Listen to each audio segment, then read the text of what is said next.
Okay. Right then. Ah, his name was Gratien. Okay. But I might be pronouncing his name incorrectly. Right then, the rules are simple. Whoever stays conscious longest wins. Oh my goodness. Yo. This is some harsh rules. This is really harsh. Though I doubt it'll be much of a contest. Already looking down on him? Yeah, you just keep pretending you have a chance. Oh, big words from you, Jacopo. I don't know, man.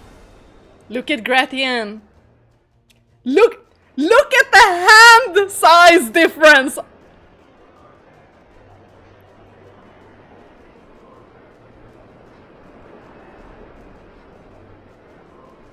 That's some Silas hands right there! The truth will hit you soon enough. On the count of 3. 3! Hey, where did 1, 2 go? Wow! What's the matter, kid? You're looking a little sluggish, and this is only glass 4? Shh. Ha, look at you, your eyes are going bloodshot. You're all talk after all. Ha, you keep telling yourself that. Hey, booze wench, keep on coming, booze wench! What kind of job title is that? Yeah, I work as a booze wench.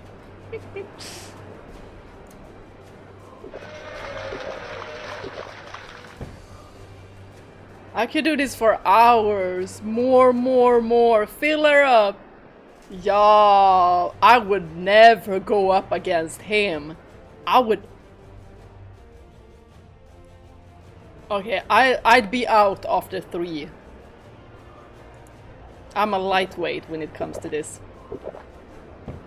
Oh my gosh. Hehehe. I was quicker than you that time. You're better than ya look. But don't forget, I got a full cask on ya. You're running with a handicap. Ha! I'm not the one who challenged you. You're just making excuses for when I beat your ass.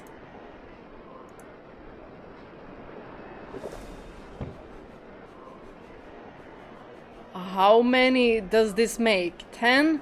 20? I've lost count. Yo, this is not healthy! This is not healthy. Don't do this at home, you guys.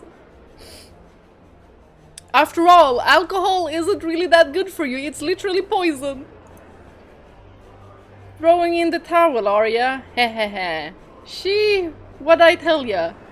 Step aside, kid. This is a man's world. At least Michael isn't here and can become triggered with this. He'd be like, what did you say? Give me the cask! Are you even hearing yourself? Ugh. Shut your stupid, pretty kid face, kid. He's only 1 year younger. Take a note of that. 1 year younger. But I do this as well. Like 1 month younger than me, I'm gonna call you kid. I never liked ya, not for 1 second. What? Resorting to childish insults now, are we? I was planning to start a revolt long before you ever showed up. Then you came marching in and took all the glory for yourself. Fucking, who do you even think you are? Okay, maybe Jacopo might win. How is he not slurring? Like, Jacopo, he's still like... He's still going strong, I think. Or is he about to puke? Ugh, where are you now? Well, I'll have you know, I never liked you either. You think that just because you can swing a sword around like a big ape, that makes you better than everyone. What the frick did you just friggin' say about me, you little punk? You wanna go, eh? You wanna go? If you wanna go, take another drink. Isn't that what we're doing this for, huh? Yeah. I cannot believe that Jacopo is still able to talk much better than Gratien. Oh fuck, that's right. Fill us up, wench. Fill us up again, wench. Y'all, and this battle music too.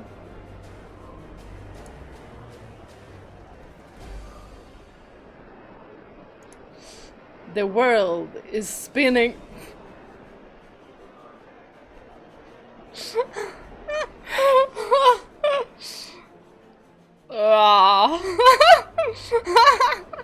That all you got? Your face is red as a baboon's ass. And you're pale as a fucking corpse. One more round, I'll crush ya. You can try. Excuse me, what? What's your problem? Booze, where's the booze? Do they even have money left? Oh wait, they have valuables. It's okay, they have all of those valuables. I'm gonna take my water with lemon. Please don't be angry with me, but well, we're all out of everything! So I guess it's a tie? Does Gratien keep the butterfly brooch then? Although I would like to see how it looks on him.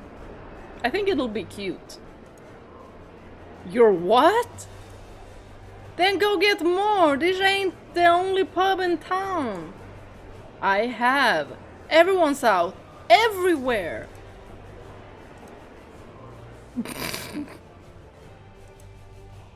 So, it's a draw? Maybe they should have made rules for a draw as well.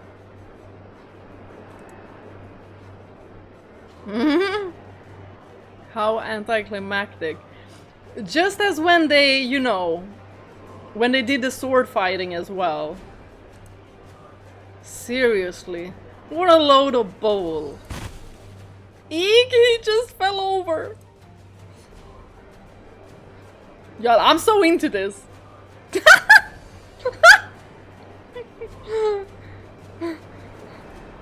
Did he automatically win? You know what? Now we can just take the butterfly brooch. He's just sleeping. God, he may be the rowdiest man I have ever met. Still, he doesn't go after minors. Roasted. Is he going to be okay? That looked like it really hurt. Leave him be. He'll wake up when he needs to piss. Probably. And on that note, I'll be in the latrine. It's probably gonna be like, wow.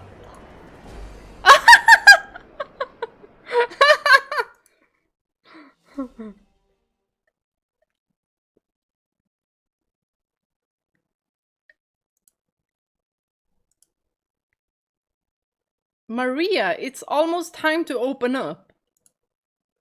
Gotcha. I'll be out in a sec. You get some rest, hear me? I've got to run for a bit, but you shouldn't have to worry about anyone coming back here. There's an urn filled with water in the mess hall if you get thirsty. You can't hear a word I'm saying, can you? Well, night. I really, really, really like Maria. To think that she was like that in Door 3, and to now, like, I adore her. She's so likable. But in Door 3, I mean, she had her ambitions. She was still very well written, but not very likable.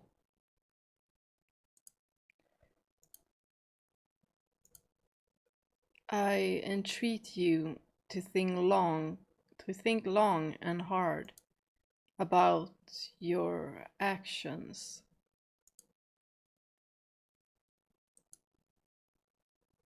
Yeah, this poor girl is traumatized. Like, it's like she's in her own hallucination. Like she hasn't escaped in her mind. Oh my gosh. Y'all. I'm so sick of seeing this guy. Also, also you guys. I'm sorry for leaving you guys with this still image while I took my time to get water, to get myself dehydrated, and then a bathroom break on top of that. So how many, like, did you guys had to stay with him for like 5 minutes? Sorry about that. Welcome, daughter of God. You'll be performing miracles for me now.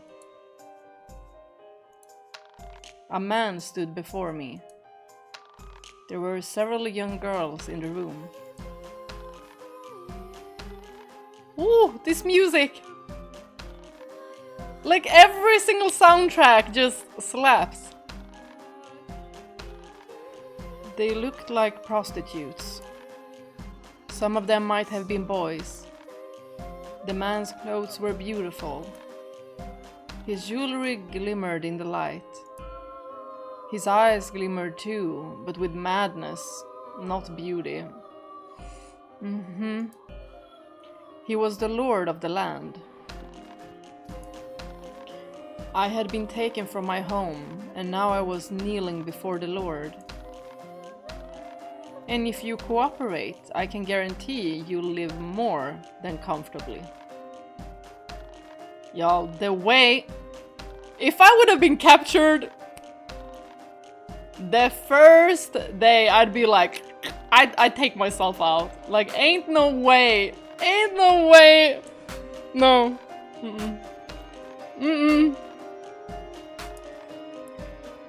I looked up at the Lord sternly. He was a scary man, but I couldn't let fear stand in my way. Ooh. Y'all, this music is so hauntingly good!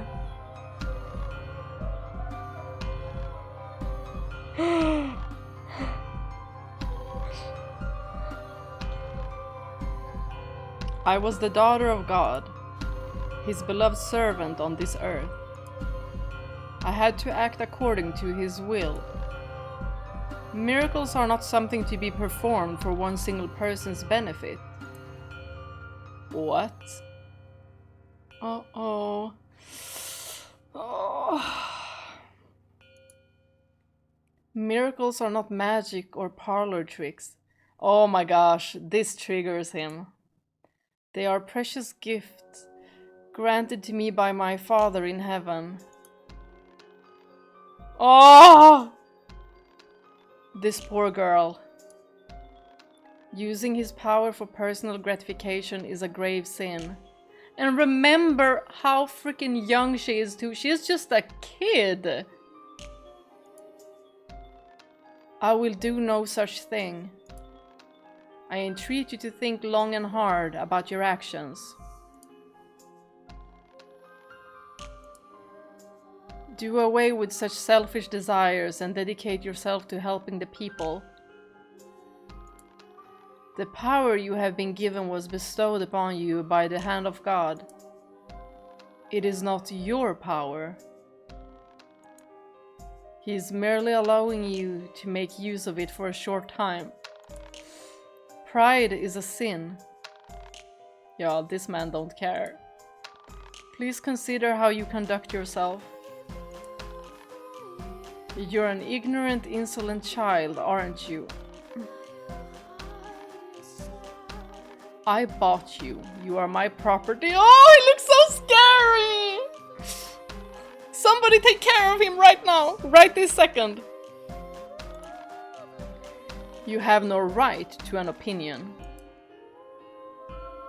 That is not my opinion. That is the way of the world, as God. Silence, you're not here to talk. You're here to perform miracles for me and my guests. And I thought he couldn't get any scarier. Like, look at this man. Look at him. The Lord glared angrily down at me. I gulped, biting my lip to keep it from trembling.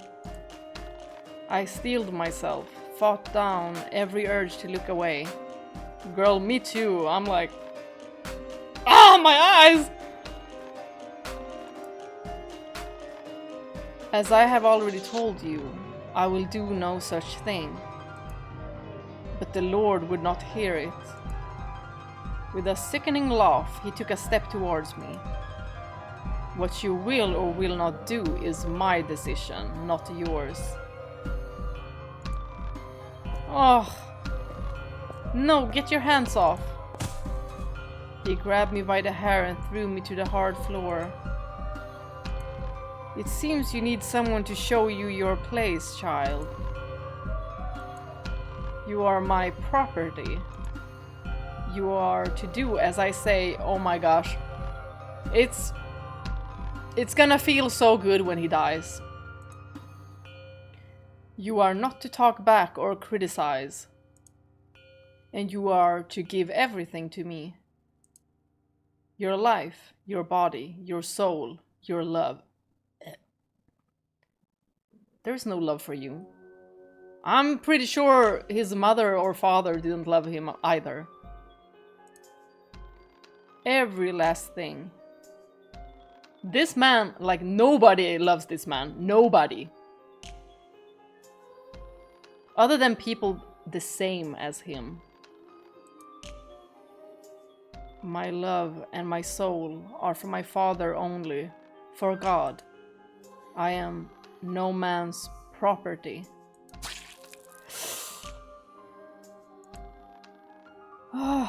You can call yourself whatever you want.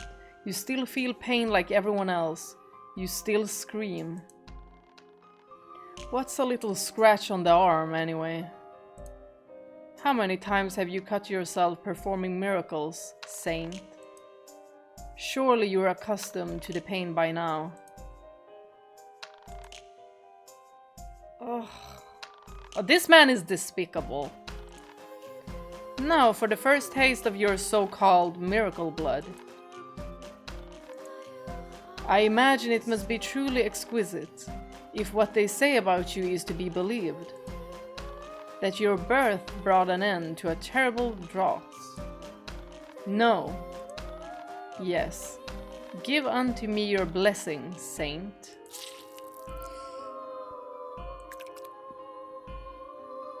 Please, I beg of you, don't do this. I'm begging you, please. Oh, I hate him. He's also at the top hated.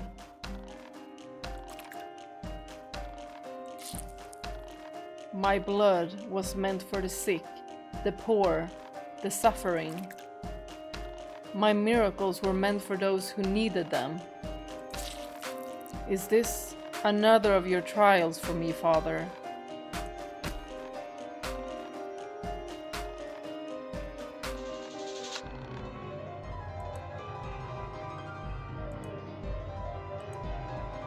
People, there are so many people.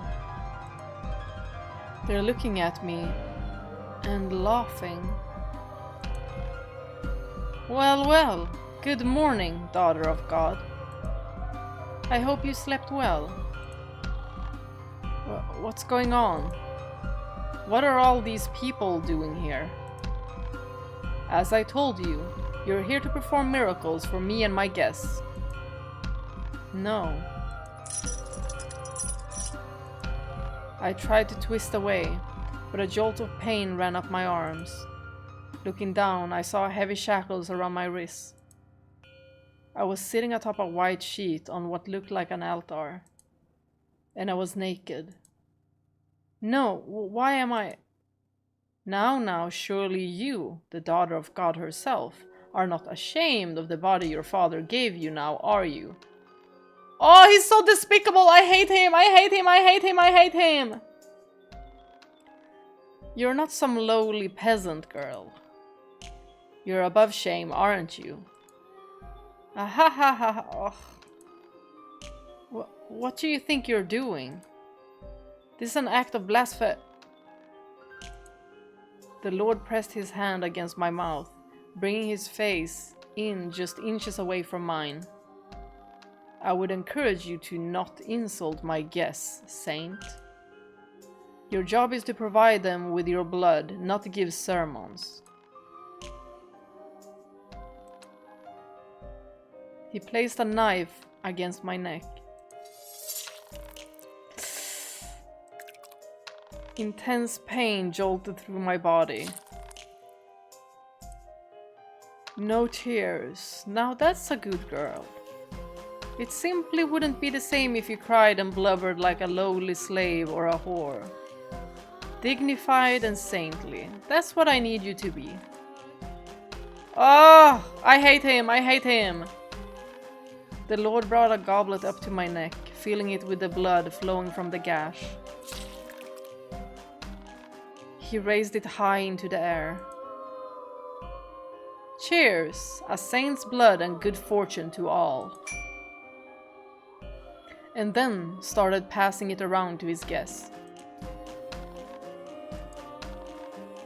Staring hazily out into the crowd, I prayed. Prayed that someone might speak up, might proclaim this to be the terrible affront against the Lord that it was, might declare that I should be set free, that someone, anyone, would speak against the Lord. Ha ha ha ha! What a wonderfully curious item you found yourself with, Lord Barnier. Indeed, you never fail to surprise, my lord. Oh. But his wealthy companions had no objections. In fact, they were quite pleased, smiling and laughing with the teeth bared. Gosh, she must feel so helpless. Most of them looked like they had never gone a day in their lives without a proper meal. And all of them were wearing masks to hide their faces. Of course they're hiding their faces. An unholy Sabbath. A filthy, perverse blood Sabbath. My consciousness began slipping away, not from pain, but despair. I couldn't bear the sight of them, these men and women who didn't fear God, reveling in depravity. They were monsters dressed in fancy clothing. Or perhaps they were demons, taking the form of humans. And these were the gates of hell.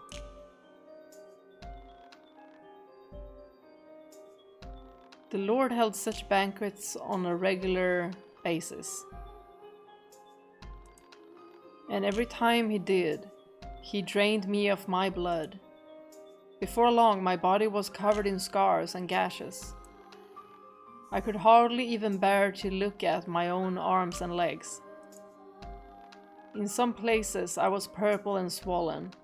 In others, my skin seemed to curl back to reveal the raw, pink flesh beneath. Everywhere, I was wet and slick with blood. The wounds were far worse, far more hideous than any I had given myself to help the people of my village. It was gut-wrenching, repulsive. The Lord sometimes had trouble deciding where to cut, but not out of any sense of sympathy for me. He simply thought that drawing blood from an untouched area of my body would make it more effective. Perhaps I'll use your stomach today, Saint. I should be able to get some nice, pure blood from there. At that point in time, I hadn't been completely stripped of my willpower quite yet, because my physical restraints prevented me from fighting back. I put all my energy into ensuring my spirit did not yield to him.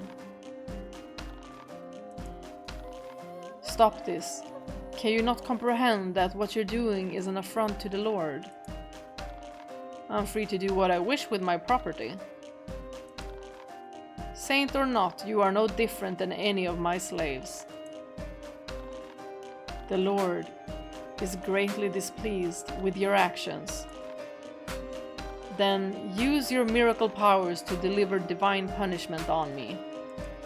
Go on. You can do that, can't you? Your soul will be punished. You may not see the effects now, but you will pay for your sins one day. Ha! You're not as threatening as you think you are, buck-naked girl. Don't give me that look, girl. I have no interest in taking that from you. You'd be lucky to find anyone willing to lay with a girl covered in disgusting scars. Well, at least saved from that. That's a hell in itself. Oh, I almost forgot. You need to eat too, don't you, daughter of God? Oh my gosh, what? I'm told consuming meat increases the amount of blood your body produces. So I've acquired some special exotic meat just for you. I don't want your meat. Now, don't be difficult. I can't have you running out of blood on me. So you will eat this meat, even if I have to force it down that tiny throat of yours. Slave boy, get in here. Bring the saint her supper. Hurry up, you worthless worm. My apologies for keeping you waiting, my lord. You dare drop food before your lord, cur. Oh, he's dead now. You've ruined my robes. Are you incapable of even carrying a damn plate across the room? I'm sorry. I'm so sorry. Stop it, please. Does he really deserve to be hit for that? A slave's sole purpose in life is to serve their master. A slave who cannot follow simple orders deserves whatever punishment I decide they deserve, Saint. Please have mercy. Don't kill me too. I beg of you. All right. Then this is how we'll handle it.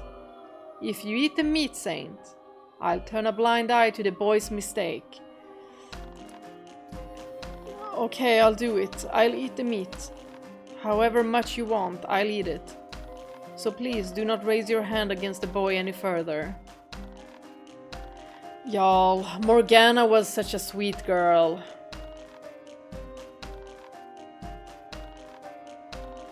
Like, she's sweet now as well, in a different kind of way.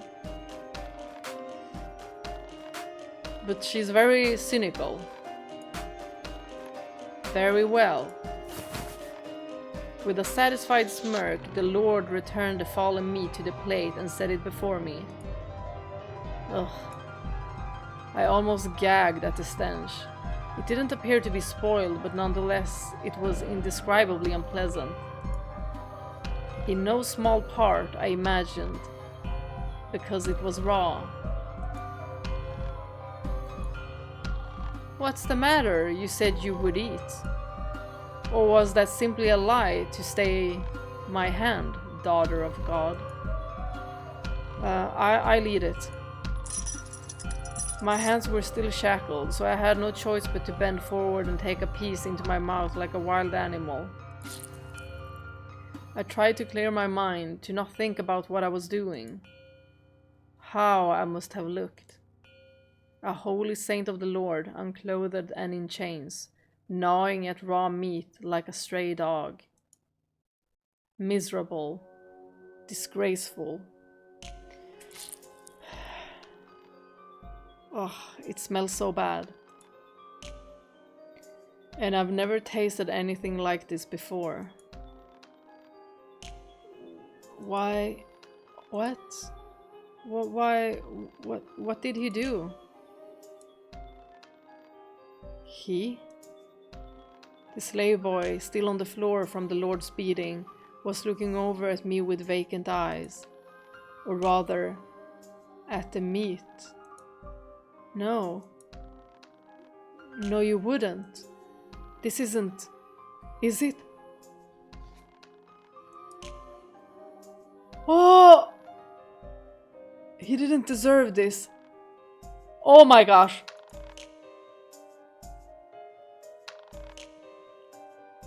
No, I would never. I couldn't. No.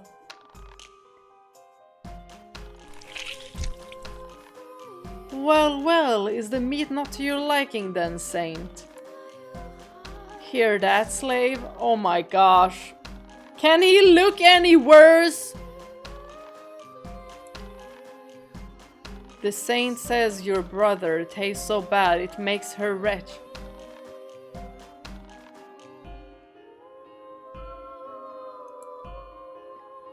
Oh my gosh, he really is despicable. And I thought that we wouldn't be stumbling upon more evil people, but here we are. Oh. No, I didn't know. But you didn't keep your word now, did you? Listen up, boy. It's the dungeon for you. No, no, no, please no. Please no, please, please, please no. Guard, someone shut this worm up and toss him in the dungeon. Please, no! He's mad. Everyone's completely mad. How can a man like him, a man so twisted and cruel, exist on God's earth?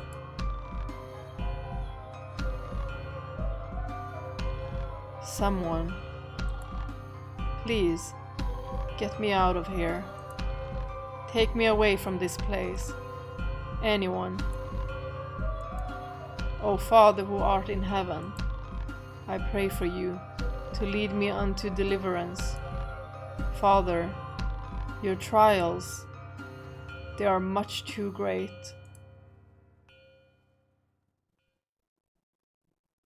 Oh my goodness, that is so traumatic. I feel like my brain's been pickled in booze.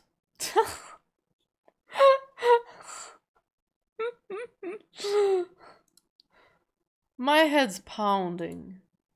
Throwing it all back up helped a bit. But tomorrow's going to be absolute hell.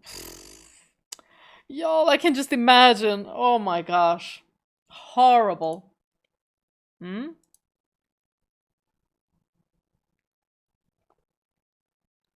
Hehehe. You were great as always, darling. So what do you say we continue this somewhere a little more private? It's so sweet of you to offer, but like I told you last time and the time before, I can't.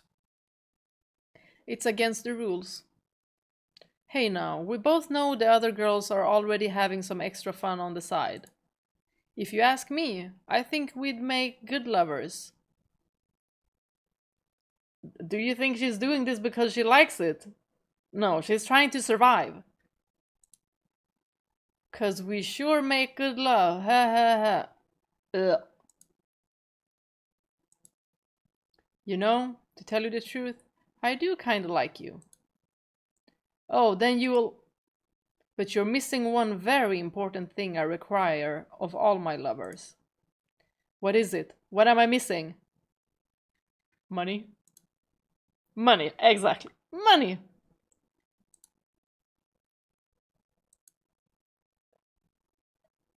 Once you got a treasury I can swim in, then we can talk. Till then, we keep it strictly business. God, you really are a cold-hearted bitch.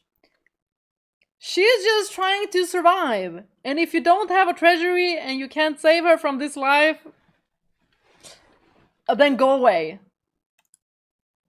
Fine, whatever. See you again. And a wonderful evening to you too, sir. Fucking man, I swear. You act friendly for 10 minutes and they think you wanna get hitched.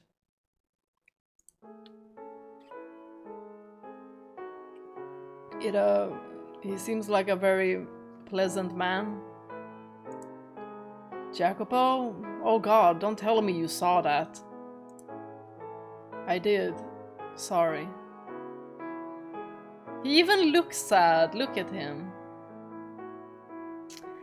It's such a contrast, you guys.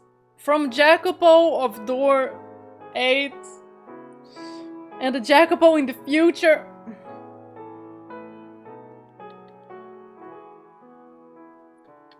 But still Jacopo. The age gap is troubling. It's no big deal. No skin off my back. Also, holy hell, how much did you drink? He probably reeks of alcohol. You smell like you brought the whole pub back with you.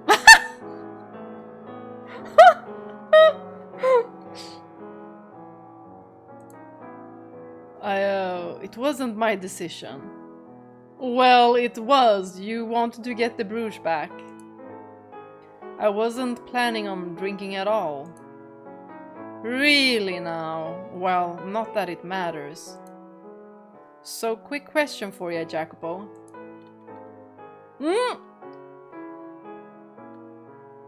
Wanna be lovers?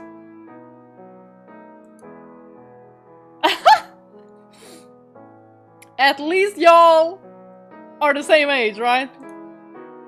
Excuse me?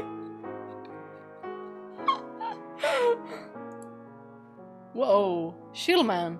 Tone it down like 10 notches, would you? But where did that come from? Do you really? I never realized you felt that way about... Like hell I do, dipshit. Harsh words. It's just... I'm tired of going through the same routine over and over and over again. It never stops, no matter how many I turn down. So I figure, if people think I've already got someone, it might lose me a few clients. But it'll also mean spending less time dealing with guys like him. You're more than welcome to use my name if you think it'll help. Are you sure that's what you want, though? What? What do you mean, am I sure? I just mean, it could come back to bite you when you find someone you actually love. Well, then she's just gonna tell him that it was a front. So she can get rid of those guys. And also, like, didn't you get valuables? Give them to Maria! Let her be free from this awful, awful hell. Someone I actually love, huh? Yeah, can't see that happening. I can imagine her like seeing some real bad stuff. And like also... And she's probably like very apathic towards relationships because of it. And then there's probably, you know, married men also coming to her. So Would she want to get married after that? Probably not. She'd be like, who can I trust? Yeah, can't see that happening. Ever. You're still young. Who knows what the future may hold? I've just got a gut feeling. Oh? Yeah. Something deep down tells me love just ain't for me.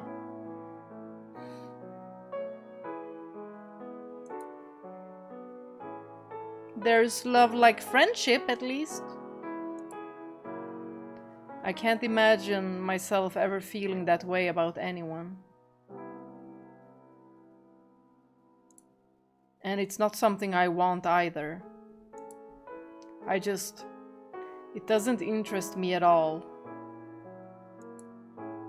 I've never really wanted kids or a family. Hell, even the idea kinda grosses me out, honestly. She hasn't even had a choice to begin with. I'm not sure why, or if there even is a reason. It's not like something happened to make me this way, or one day I decided, nope, ain't happening. All that shit, it just isn't for me, plain and simple. You know, sometimes a couple of the girls will come up to me and say, you should find yourself a nice man, Maria. I know they mean well, but it's frustrating. I don't want to deal with it. She just wants to be left alone. She just wants to live her own life. She wants to live how she wants to. I mean, I mostly tune that kind of talk out automatically now, but still. Oh geez, I'm sorry, I just needed to get that off my chest. You think that makes me weird? No, not at all. Good Jacopo, he listened. I don't think love is inherently bad or anything. If that's what makes someone happy, more power to them. I won't deny you're a unique woman. Pretty clothes and jewelry don't faze you. And you don't thrive on gossip and drama like many girls I know. But you've always been this way, for as long as I've known you. You are who you are, and that's perfectly fine. It doesn't bother me in the slightest. And how interested you are in finding love isn't going to change how I treat you. Oh my god, this melody is so good! It's so sweet. Jacopo really knows how to be uplifting. Thanks, Jacopo. You're a good guy and a good friend. No problem. I'm glad you feel that way. I like what we have. I like it a lot. You, me, friends. Whatever's between our legs, be damned. And I hope it can stay that way, even if everyone else wants to give us shit for it. Of course it will. I have total confidence in our friendship, and that it can continue to grow over the years. Me being a man and you a woman has no bearing on any of that. Man, I've gotta say, you actually speaking your mind instead of putting on airs kinda gives me the creeps. They're good friends. Well, if that's how you're going to be, see if I ever do it again. You know what? Scratch that. They're BFFs. Anyway, I suppose your uniqueness is what allows you to believe so strongly in friendship. Your, how should I put it? Complete and utter inability to comprehend love. To put it bluntly, yes. Haha, guess that's one benefit of to me being a weirdo then. I get to have you as a friend. So it is. Although, in that sense, I'm not much different than her. I've never had romantic feelings for anyone either. So hey. I know I said this like a couple hours ago or whatever, but seriously. Please try not to get in over your head, okay? She's looking out for him. I'm pretty damn content with the way things are. I mean, sure I'm poor and sure I'm a whore, and living to old age is probably out of the question. But I think that's a pretty solid balance all told. I've got me a good friend. I work with some great girls. Life ain't half bad. I enjoy it with all its ups and downs. It's a hell of a lot better here than at the orphanage. What more could I possibly ask for? What we've got is good, isn't it? I'd like to check in on the girl, if that's not a problem. I managed to get my hands on some ointment. Yeah, sure. Sorry, didn't mean to talk your ear off like that. It's fine. Oh, and I also found the butterfly bruise she was asking about. Oh, nice! She'll be happy to see that, I imagine. Any change in her condition while I was out? Nope. She's just been sleeping. Here, let me walk you to her room. Thanks. I'm sorry, Maria. You may be content with the way things are, but I'm not. I want to go out in the world one day, prove myself. I'm tired of being sneered at and told I'm worthless, inferior.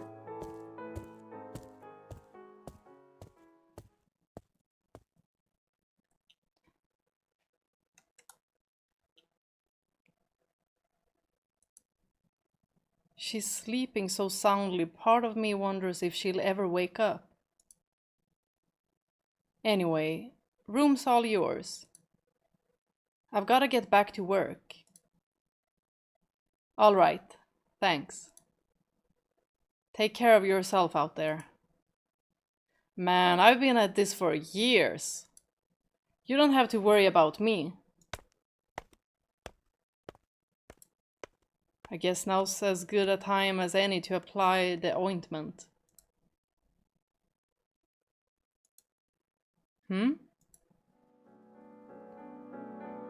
She woke up. Are you okay? Is she having... It's almost like she's having a panic attack, or she about to break down. No, please don't. I'm begging you. Help! Hey, what's... Suddenly the girl began writhing on the bed and clasping at her chest. Half panicked, I reached out for her. When I realized her eyes were wide open. They were pale gold and stared straight through me. No, that doesn't quite capture it. I felt almost as though I had just been skewered with a spear. They looked horribly out of place on her disfigured face. The dark patches of flesh, in fact, seemed to accentuate her eyes, the contrast giving them a curious sort of magnetism.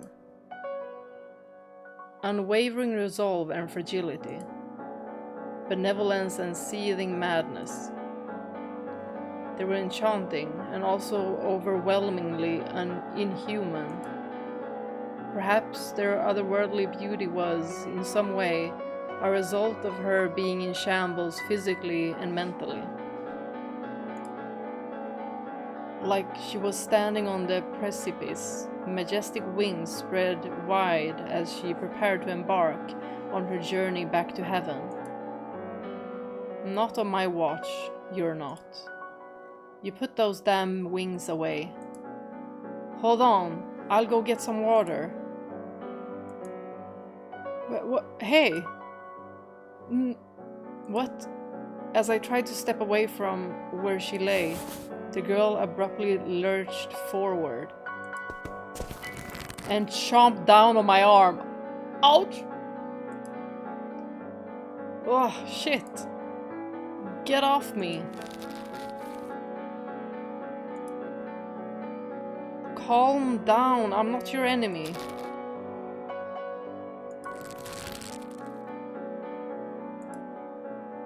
Her teeth clenched down on my arm, ripping into my flesh with a force I never imagined the girl capable of. I was afraid she might take a good chunk off it with her. That said, I could have easily knocked her away. She was an emaciated child and myself a relatively healthy adult man. Hey! Which is precisely why I didn't. As the girl growled and gnawed at me like a rabid dog, I forced myself to make a smile and let her have at me. If that's what it takes to placate you, then my arm is all yours. Bite it, claw it, rip it off, whatever you want. A few years back, there was a stray cat not far from where I lived. It was always hissing and biting anyone that got near it. But after a while, when it realized we meant it no harm, it stopped all that. It calmed down. Humans are the same way. We're just big animals.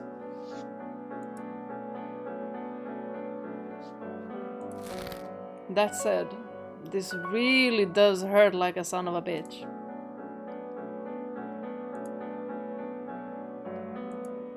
After some time, she finally released my arm, taking a deep breath and pulling away. She for sure thought this was the Lord. For sure.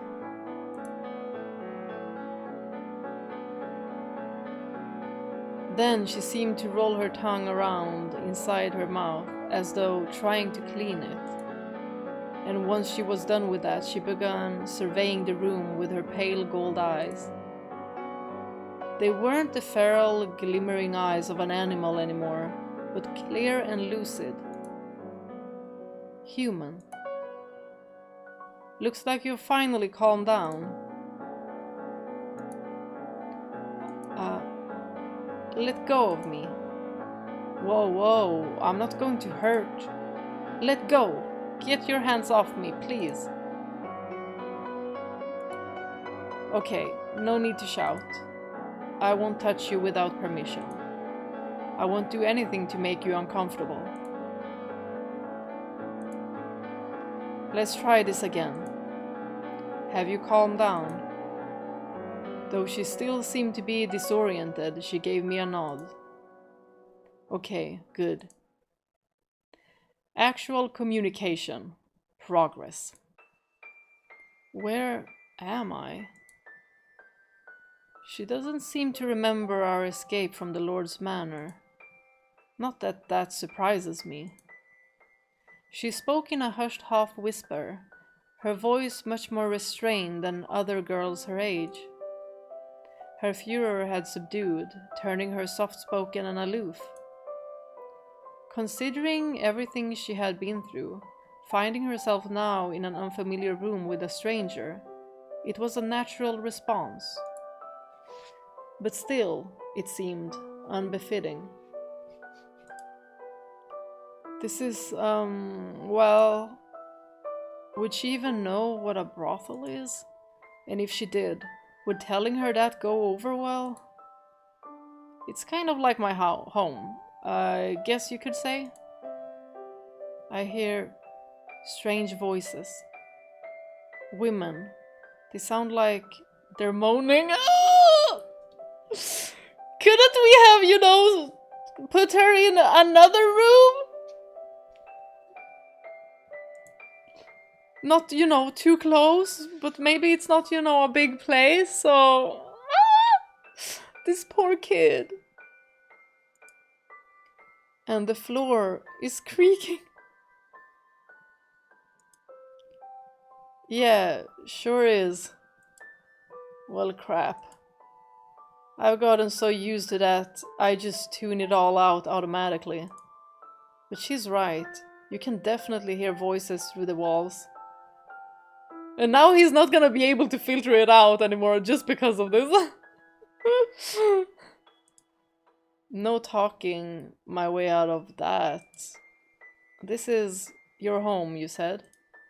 So you host terrible banquets as well?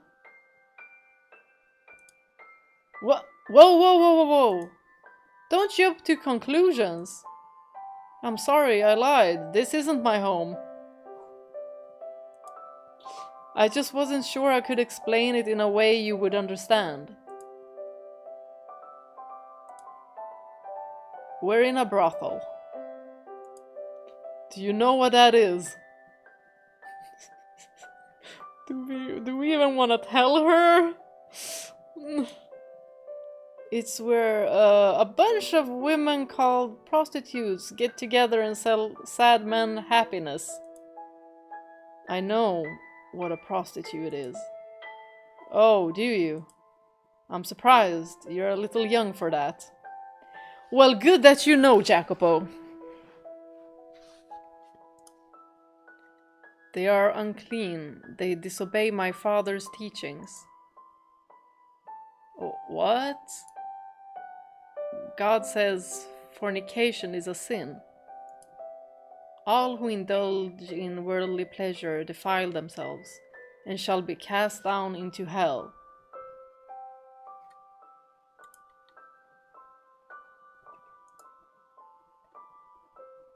Why am I in a brothel? Because this is the only place I knew that would look after you.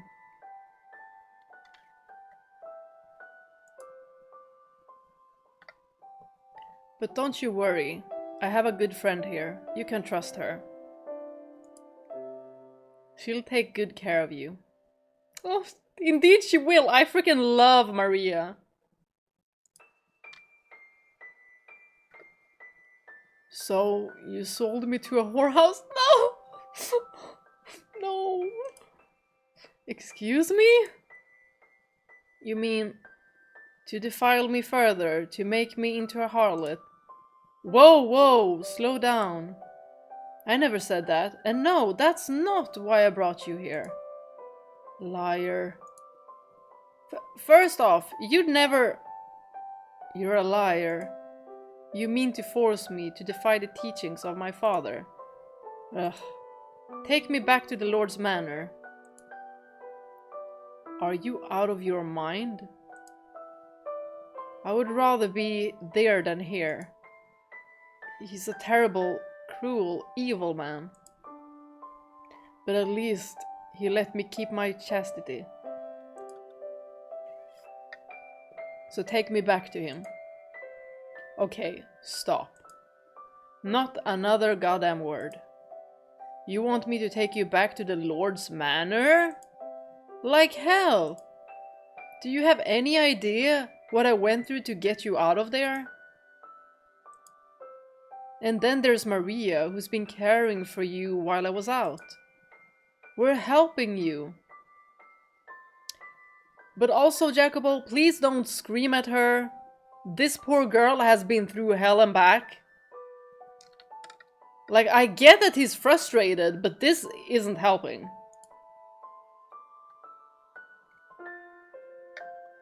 Everything we've done has been to help you. And then you say you want to go back to getting sliced up by that sick bastard. Are you insane? It's not that she wants to go back, but if she has to choose the evil, she'd rather have that than the other. Because she thinks that she cannot get away from that fate. Please, don't shout. There we have it. You are triggering her trauma.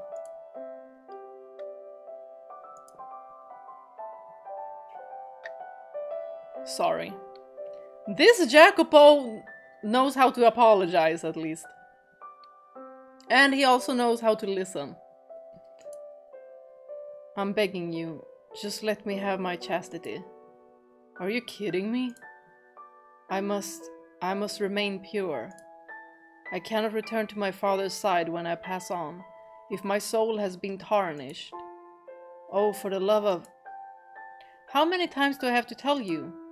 I have no intention of making you into a prostitute. Besides... Oh, he's gonna say something about her appearance. Even if I did, you couldn't get any work looking like that. Trust. There would be people.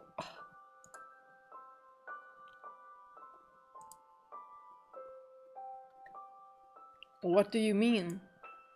Hold on, I'll get a mirror. It'll be quicker for you to see for yourself. I grabbed one of the prostitute's hand mirrors and passed it to the girl, which she hesitantly accepted. She seemed less concerned about the mirror itself and more just wary that I might do something to her. Slowly she turned her gaze toward the reflective surface. It was generally difficult to gauge her expression through the patches of dark and festering flesh, but the look of horror that spread across her face was clear as day.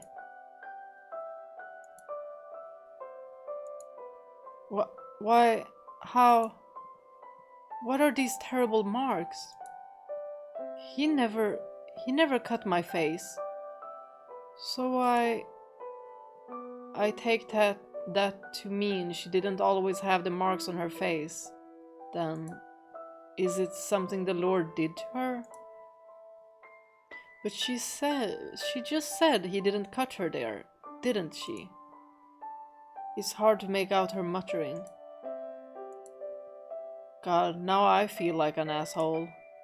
If I'd known she would take it so badly, I would have just kept my damn mouth shut. Now do you understand?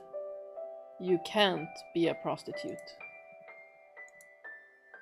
I can only imagine how awful it must be to find out your face is covered in scars, especially for a girl your age. But don't let it get you too down. They could very well still heal. Me. Huh? Would you please kill me? What? Why the hell would I? Taking one's life is a sin. So I need you to do it for me. Oh, for the love of... Did you forget everything I just said? I saved your life. And now you're asking me to kill you? What the hell is wrong with you? Jacopo, can you please calm down? Like, the girl is traumatized. I wish to return to my father's side. This is gonna take a long time, you know? It's not just gonna be like, now you're safe. Everything will be good from here on. It's gonna be a roller coaster to get back. Okay, listen real carefully. Yeah, your life kinda sucks right now, I get that. We all have times when we'd rather be dead. But you can't just give up. Preserve, and good fortune will eventually find you. Live on, and you'll eventually have a chance to get your payback. Things may be bad now, but you're still just a child. You have so much opportunity to make things better. So don't you ask me to kill you again. You'll just get the same answer. I won't do it. End of story.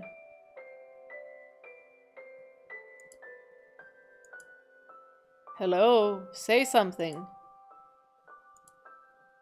So you're giving me the silent treatment. Ha. Anyway, I brought ointment like I said I would. Give me your arm, I'll apply it. No.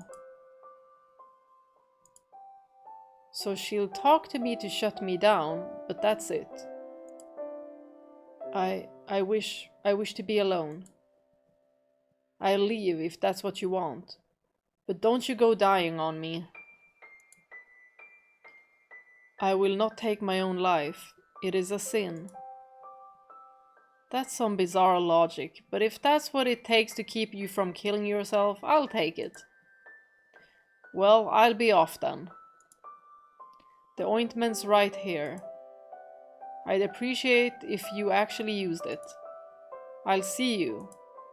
Oh wait, I almost forgot. I was just thinking like, wait, you can't leave now. You still have the butterfly brooch left to give. I found your butterfly brooch. This is it, right? I'll leave it here with the ointment. And now I'm off, for real. I'll check in on you again tomorrow.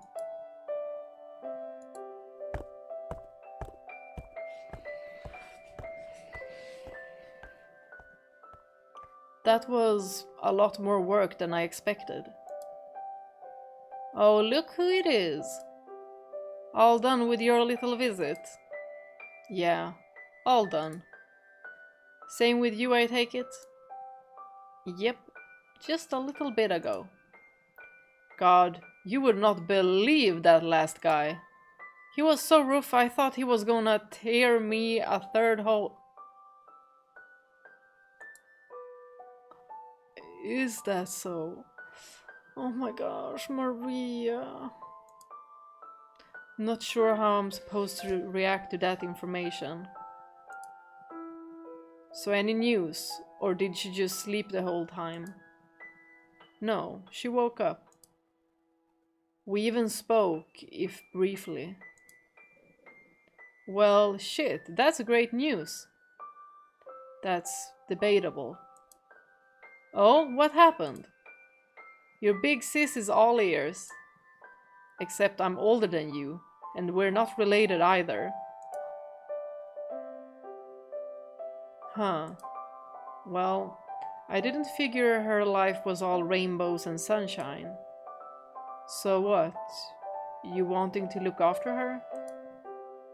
'Cause let me tell you, it'll be hard. Thankless work. I made that choice when I rescued her from the Lord's Manor. I'd at least like to take care of her until she's able to support herself to some degree. Well, I'll do what I can to help you, too. We can spare a room for her here as long as she needs. I appreciate it. She seems far too wary of me to stay with me. You were planning on taking that poor innocent little girl to live with you? Man, I thought you had standards. No, for the love of God, no. I would never. Ha ha ha ha. That reaction is never gonna get old.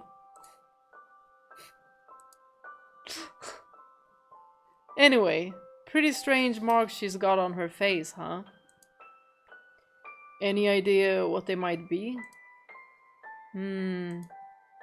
There was a girl who used to work here a while back. One day she woke up and she was covered in warts. Warts? What does that have to do with this? Chill, I'm getting to that. Me and the other girls, we thought one of her clients had given her something. Not uncommon in this line of work.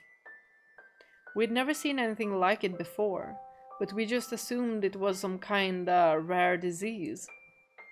Not long after, she quit, and well, to tell you the truth, I figured she'd turn up dead in a ditch somewhere. But she got lucky, and a family in a better part of the town took her in, let her work for him as a maidservant or whatever. When I ran into her a few years later, all the warts were gone. At first, I assumed the disease had just run its course, but as I talked to her, I started to think that wasn't it. Maybe she got some like special ointment, and now Jacopo is gonna be like, okay, let me get this ointment. How much is it? Oh. Apparently, some of her clients at the brothel used to harass her real bad. They'd even go as far as chasing her around the slums. She wasn't a particularly tough girl, so it did a real number on her, psychologically and emotionally. But she told me as soon as she got out and it all stopped, the wars just went away. Poof! So my guess is, sometimes people's emotional states can have physical consequences. Mm-hmm. Indeed. And you think the marks on the girl's face are the same thing? Yep. The Lord tortured her so bad, he busted her up mentally and emotionally on top of everything else. And that's what we're seeing with her face. I mean, I could be completely wrong too. For all we know, the Lord did cut her face up and she just doesn't remember. Or it could be something else entirely. Could be some kind of disease. Good point. Either way, there's no doubt she's been to hell and back. So plan on at least 3 years of ice breaking if you want to get through to her. 3 years. That sounds about right. Try to watch yourself though. You can have a bit of a short fuse sometimes. You don't say!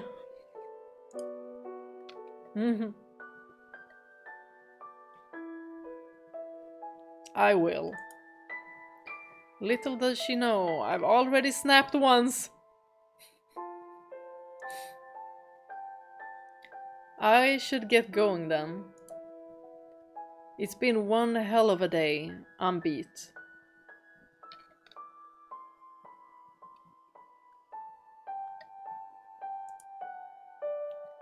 Get all the rest you need.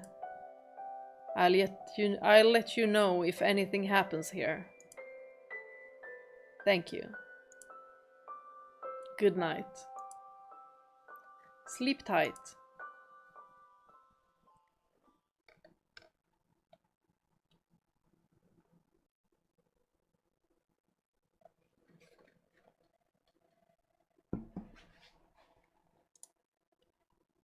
I don't wish to die for such worldly reasons. It is simply unacceptable for a saint of the Lord to look like some kind of terrible hellspawn.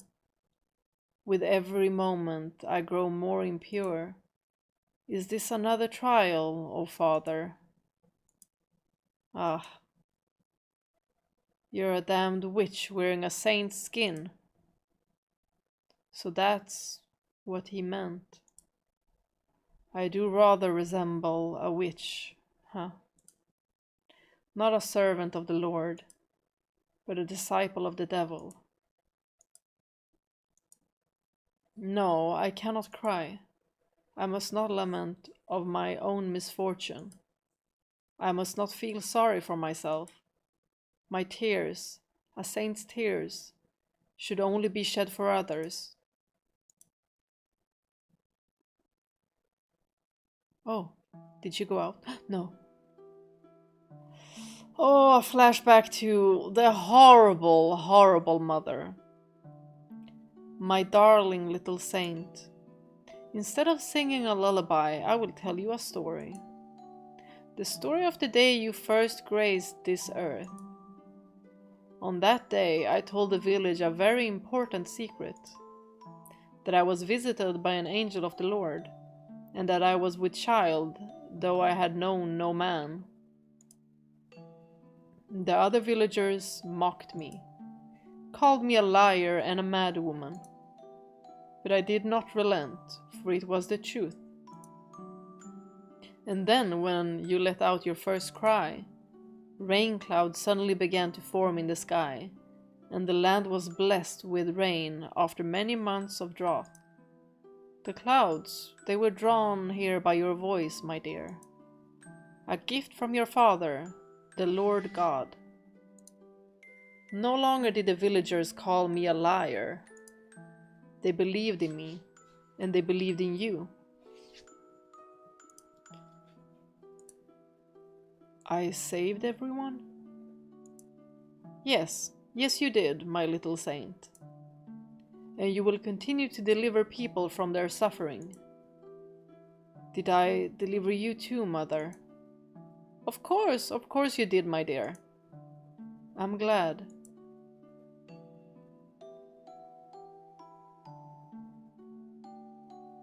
You're the daughter of a charlatan. A virgin birth? Ha! A load of lies, every damned word. The rain? Nothing more than chance. If you really are the child of God, then perform a miracle for us. Pay that crude man no mind, my dear. I know you are the daughter of God, and that's what matters most. Y'all, the mother really gaslit her hard. I can hardly believe there are those who are still not convinced. So, what are you waiting for? You can't do it, can you? You're a family of liars. Wait, Morgana. You mustn't get near that boorish blasphemer. Heh. Got something you wanna say, kid? Well, go right ahead, I'm all ears. Miracles. Yeah? Miracles are neither magic nor parlor tricks. They are realized through the power of faith. What now? You have no place demanding God prove his own divinity. It is the height of arrogance. You have blasphemed. Repent of your sins. Ha. Trying to talk your way out of your lies now, are you? I'll admit, your charlatan mother trained you well. You put on a pretty convincing act, girl. You can't perform miracles. All you have are excuses and thinly veiled reasons why you won't. But until you own up, I won't stop spreading the real word. That your mother's pulling the wool over everyone's eyes. Very well. I will perform a miracle. Oh ho ho! Morgana, you can't. Do not worry, mother. I am the daughter of God, right? My father will not forsake me. So what kind of miracle are you gonna perform for us? And just so you know, whatever you do, it better be convincing. No guessing the weather this time. Blood is impure, yes? What? That is why we drain some of our blood when we are sick, and why we remove the blood from animals before we eat them. Right. So if I were to make blood pure and clean, would that be a miracle? Well, would it? Yeah, I guess it would. But that's impossible. You can't do it. Okay then. Let us go visit the elderly woman on the village outskirts. Oh God, help us. The mom is like, oh shit, my lies are catching up to me. Yes, I gaslit my own daughter since she was birthed. Good afternoon, sister. How are you feeling today? Ah, if it isn't our beloved saint.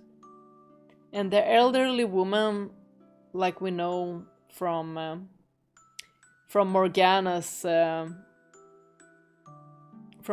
story when she told us about this, is that this elderly woman believed in her very much. Placebo.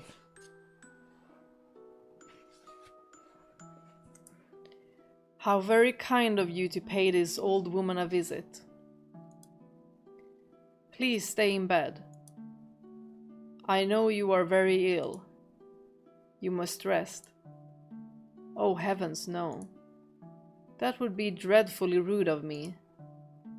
The rain you brought 6 years ago saved my family's lives. I'm more thankful than you can imagine. And I would like to show my gratitude. Look at this hag. Her goddamn memory is starting to go. If you are going to be disrespectful, then please wait outside.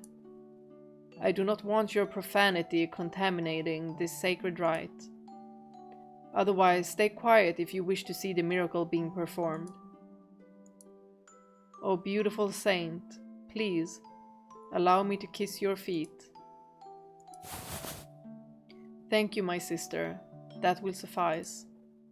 I am here to perform a miracle for you. For me? Yes.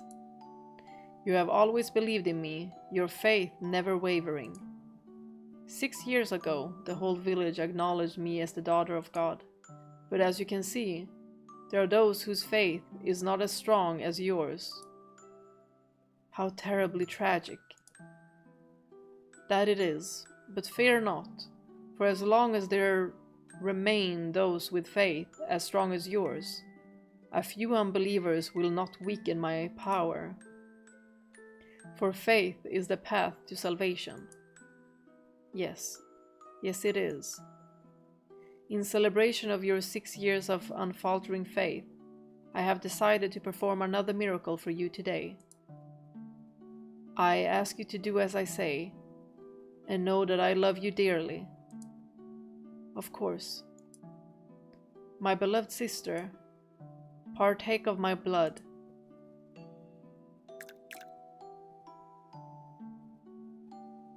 Hey, did you hear the news? The old lady is back on her feet again. I ran into her down in the fields and about jumped out of my skin. Word going round, is it where the saints work? I hear she's made her drink her blood. Drink her blood? She's the daughter of God. Her blood ain't dirty like the rest of us. It got real power. I guess what they said is true.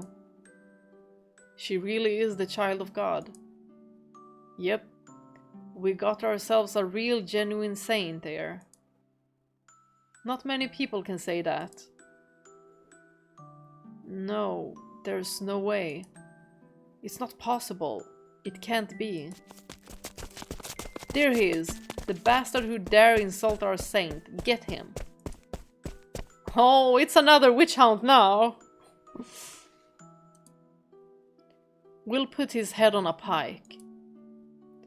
Show everyone what happens when you disrespect our saint. Ah!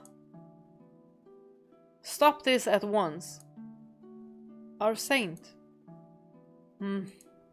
Please let that man go. The Lord teaches us to be kind and forgiving of one another. It does not please him to see a man fighting against man. But he insulted you, our saint. He called you the daughter of a charlatan. Everyone makes mistakes. I bear no grudge against him for a momentary lapse in judgment. I simply pray his eyes have been opened to the truth. I do not wish to see him punished. I forgive you.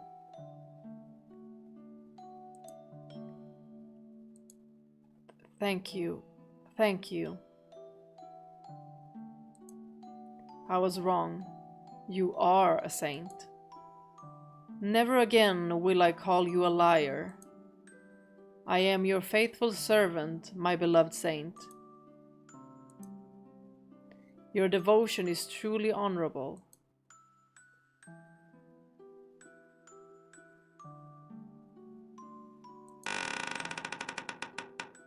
I have returned, mother. Oh, welcome back, my dear saint. Everything will be fine now, mother. The entire village acknowledges me as a saint. We need not worry about my unbelievers. and they will show you the respect you deserve as well as the mother of God's daughter. No one will ever call you charlatan again, mother. That's good to hear. She was like bracing herself for bad news. She was like, oh my gosh, this better work or where. Thank you, Morgana. Hehehe.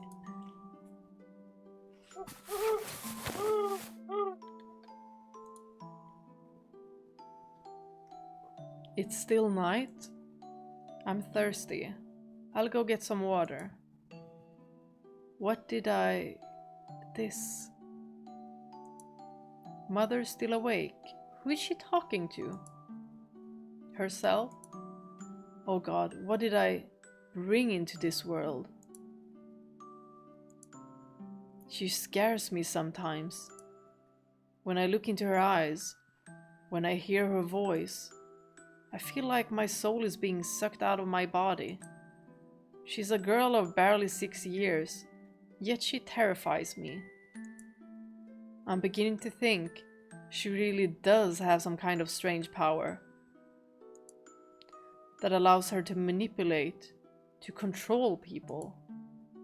What I'm not sure of is whether or not it's truly a holy power.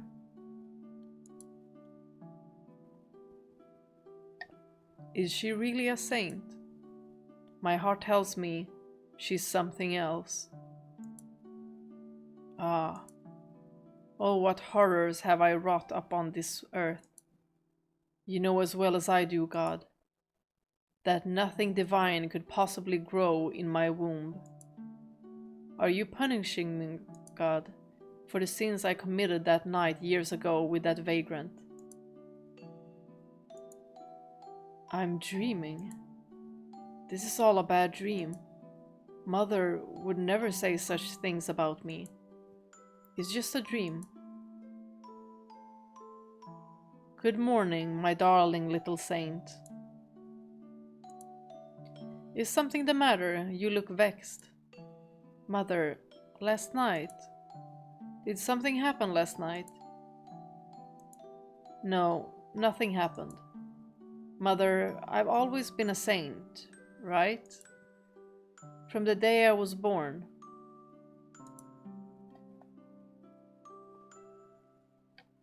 What's gotten into you, my dear? Of course, you are the daughter of God. Nothing will ever change that. Thank you. So it was all a dream. I should just forget all about it. Oh, I almost forgot. I have something for you. I'm sure you'll love it. For your 6th birthday. It's not much, but will you wear it? Is it the butterfly? What is it? It's a little brooch. You can use it with a shawl or a cloak. It's a butterfly. And she still seems to treasure it, even though her mother did what she did.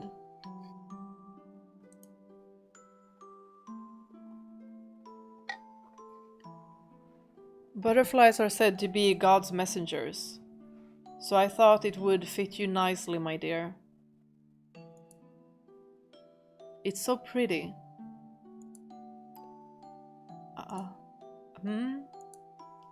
I mustn't allow myself to be taken in by shallow, worldly beauty.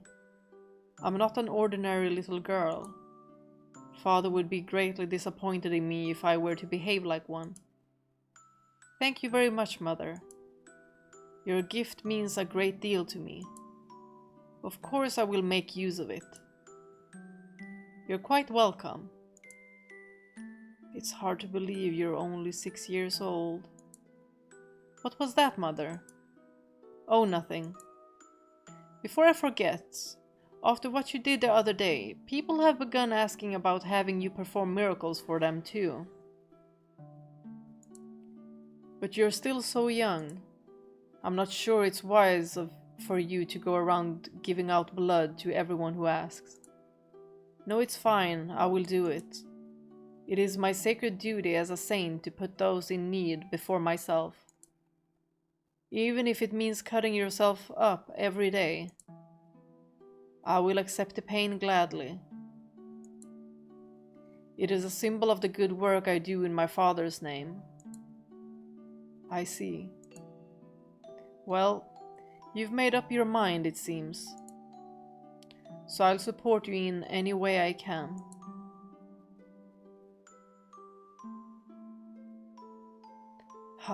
Yet another busy day. It's been 3 years with no end in sight.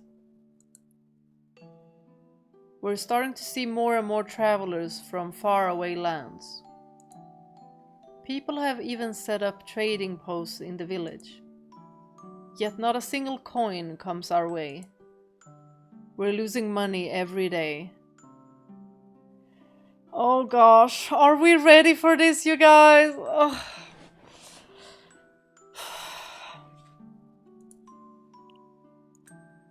Morgana.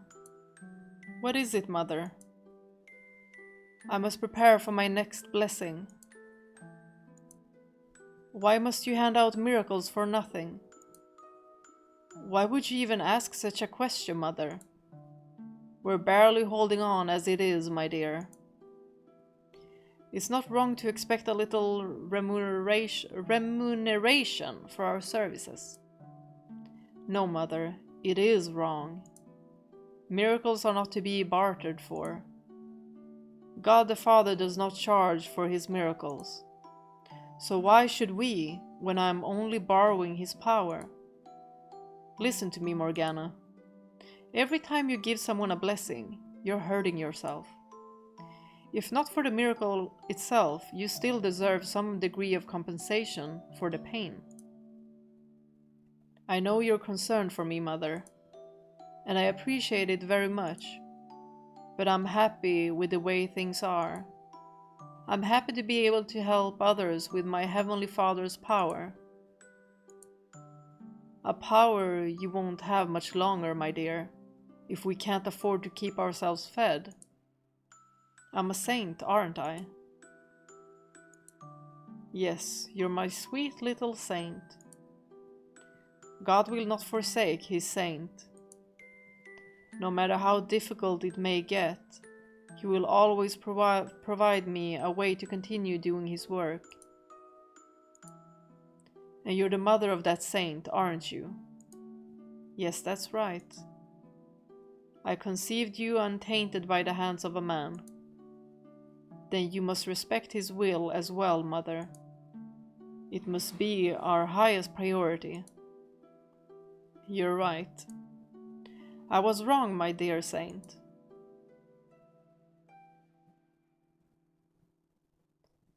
Mother, you agreed with me. You said I was right. So why are you taking money from that man? Oh my gosh, it's happening now. Mother.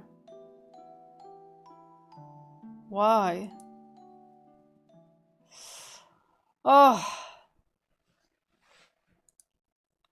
I mustn't let myself cry. I must always stay strong. I must endure his trials. My saintly grace must not waver.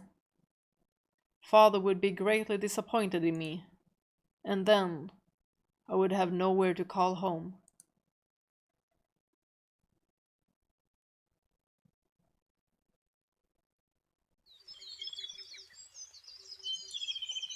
My entire head is throbbing. The day after, oh my god, I feel bad for him. He drank a lot.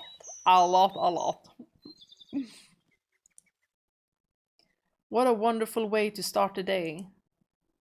I'd like to sleep in for another 6 or 12 hours, but I still have things to take care of after yesterday. First, down to the pub to talk to the gang.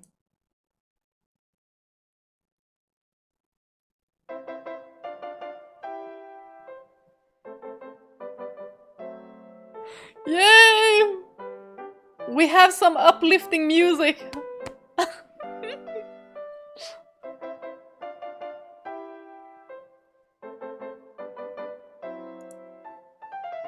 I drank way too much. Dear God. How is Gratien feeling? Ah, Jacopo! Jacopo! I need your help. I don't know if he can carry him. I can't carry everyone out by myself! Oh, you mean everyone, not just Hercules. Okay. Alright, alright. I'll drag them out into the streets. I can just visualize this, like see him dragging people and being like, there's one spot for you, dragging another one, there's one spot for you. And then it's gonna be like 10 men outside. Please don't shout though, my head hurts enough as it is. Thank you! I said stop shouting! Ugh. I guess I'll start with him. Did he just duck the vomit? Like he was like, oh, oh.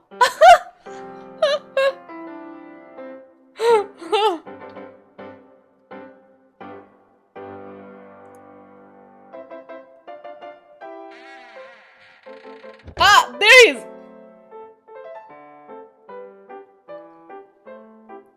Guys, he's doing rather well, isn't he?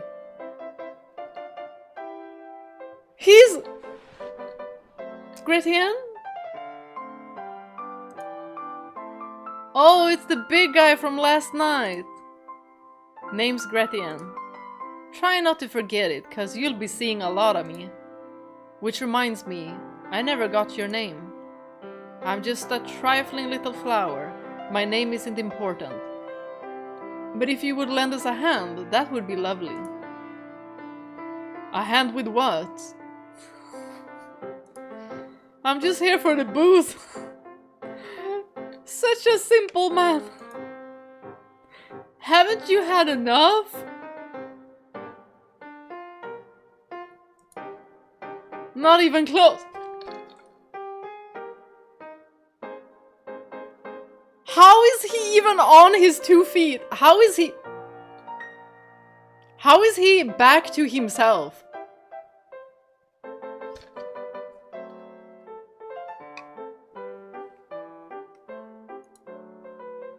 Well, there isn't anything left. Or did you forget? The two of you, last night, drank the whole town dry. We're just going to be a plain old restaurant for at least the next few days. Oh well, that's a crying shame. He's like, what village do I need to go to for the booze? And how far is it? And whose fault do you think that is? How many more trips is this going to take? They're all still out like rocks. Jacopo's gonna be like, why are you fine? Why are you up? Why you look like you've slept for 24 hours? Oh, I thought they erected a new wall there for a second, but it's just you! He saw his back and was like, what is this wall doing here?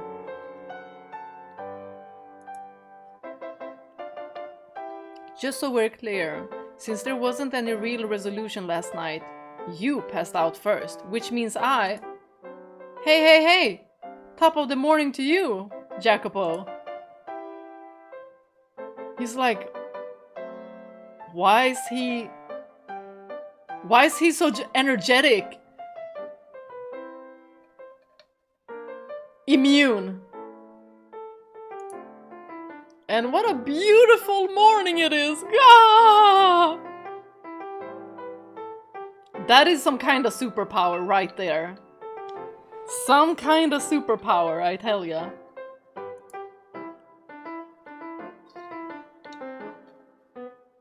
You seem to be doing quite well.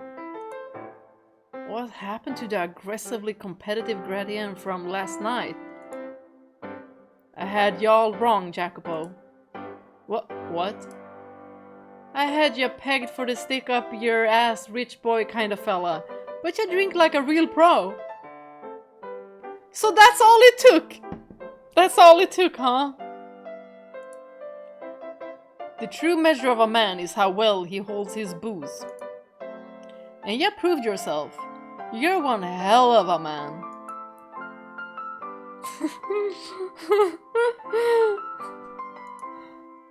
Oh, sure. Psh, at least give me a hearty hell yeah, would ya? Don't tell me I was wrong about being wrong about you.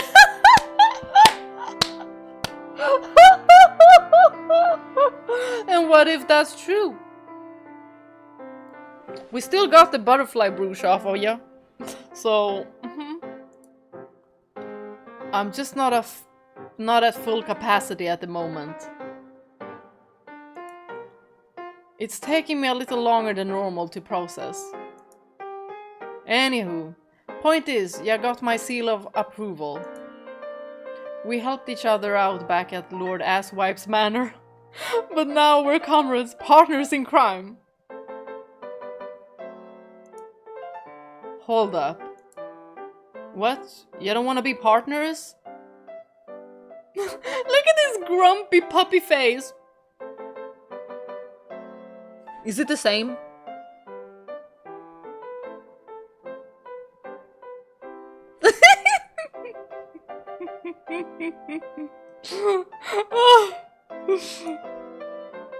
I never said that. You make it sound like you're planning on staying, though. I most certainly do. You were one of the Lord's slaves. You know, the slaves who incited the revolt. It's not safe for you to stay here.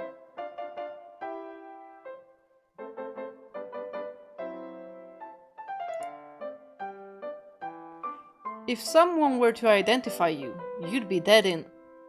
Ah! Life's too short to quibble over shit like someone might be trying to kill ya. Yo! He's so likable! It's hardly quibbling. There's a reason we had all the other slaves transported to different cities. Trust me, I know it ain't safe for me to stick around. But I wanna be here when that whoreson finally gets what's coming! He got such a potty mouth! And they're making me all say it too! Like I have to read all of this!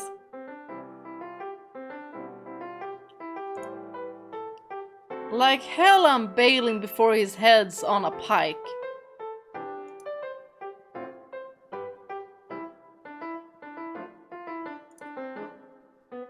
Okay then.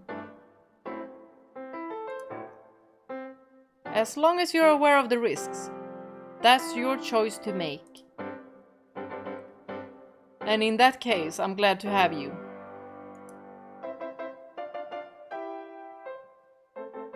The addition of such a valiant comrade should prove quite inspiring to the rest of the gang.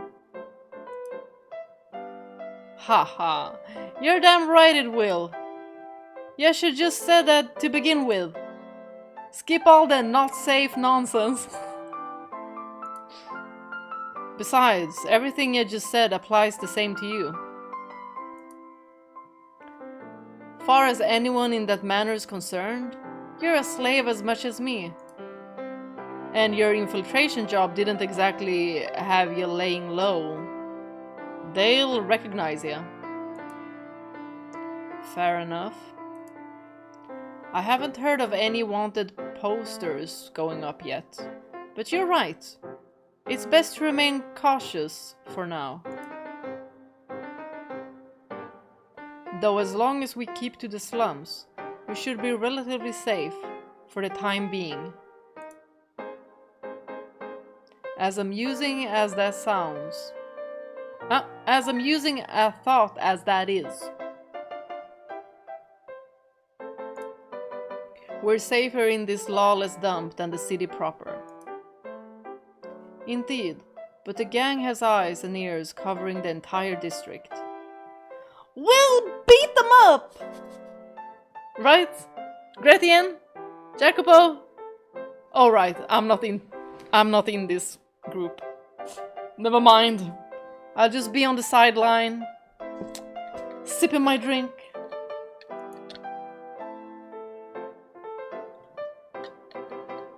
If someone who doesn't belong shows up, word will spread quickly.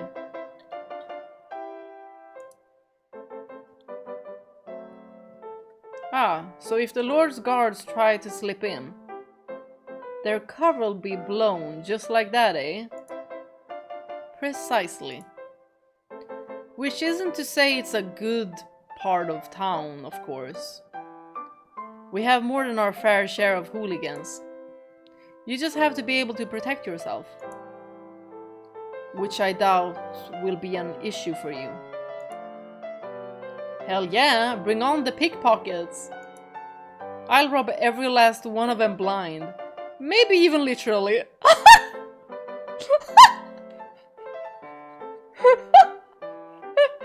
He was first like, this is a figure of speech, and then, wait, maybe literally. Oh, he's funny. I'm glad he's on our side. Yeah. Well, if you're going to be staying here, I should probably show you more than just our pub of choice. You'll need to find work as well. Not that that should prove any trouble. With your muscle, you can choose pretty much anything. A bodyguard, a carpenter, a metal worker, whatever you like. But first... Ugh. Could I ask you to help me get those dolts outside? Gratien's gonna be like, yeah. Put them on my back. No, I can do 10 more.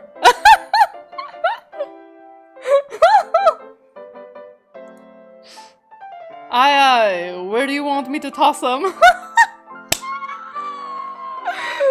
He's just like...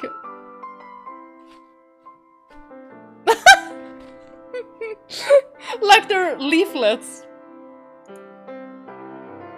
Be gentle with them, if you would. They are ours, for what it's worth. Oh, of course, we can't just throw them anywhere. Right, Gratien? Oh, it took time. Good lord, between cleaning up the pub and showing Gratien around town, there goes most of my day. The brothel's probably open by now. Though the back entrance... Through the back entrance, it is.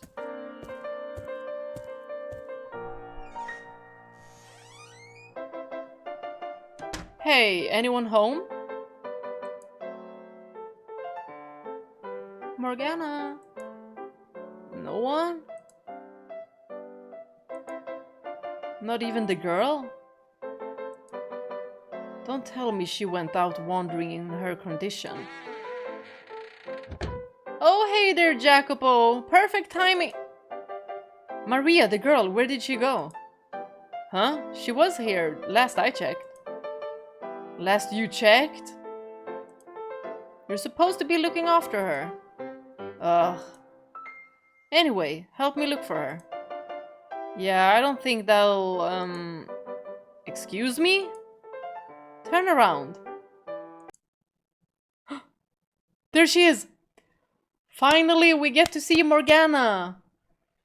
She's on screen. What? Where have you been? Oh, this melody! Oh, this melody. It's so beautiful.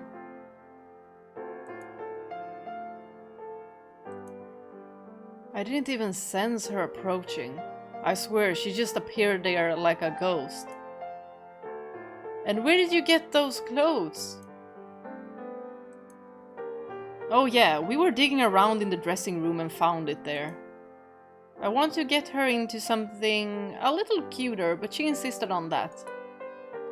I didn't even know we had clothes that blend here. Girls come and go though, so it probably belonged to someone who's not around anymore. Still, I'm shocked anyone who worked here ever wore such a boner killer.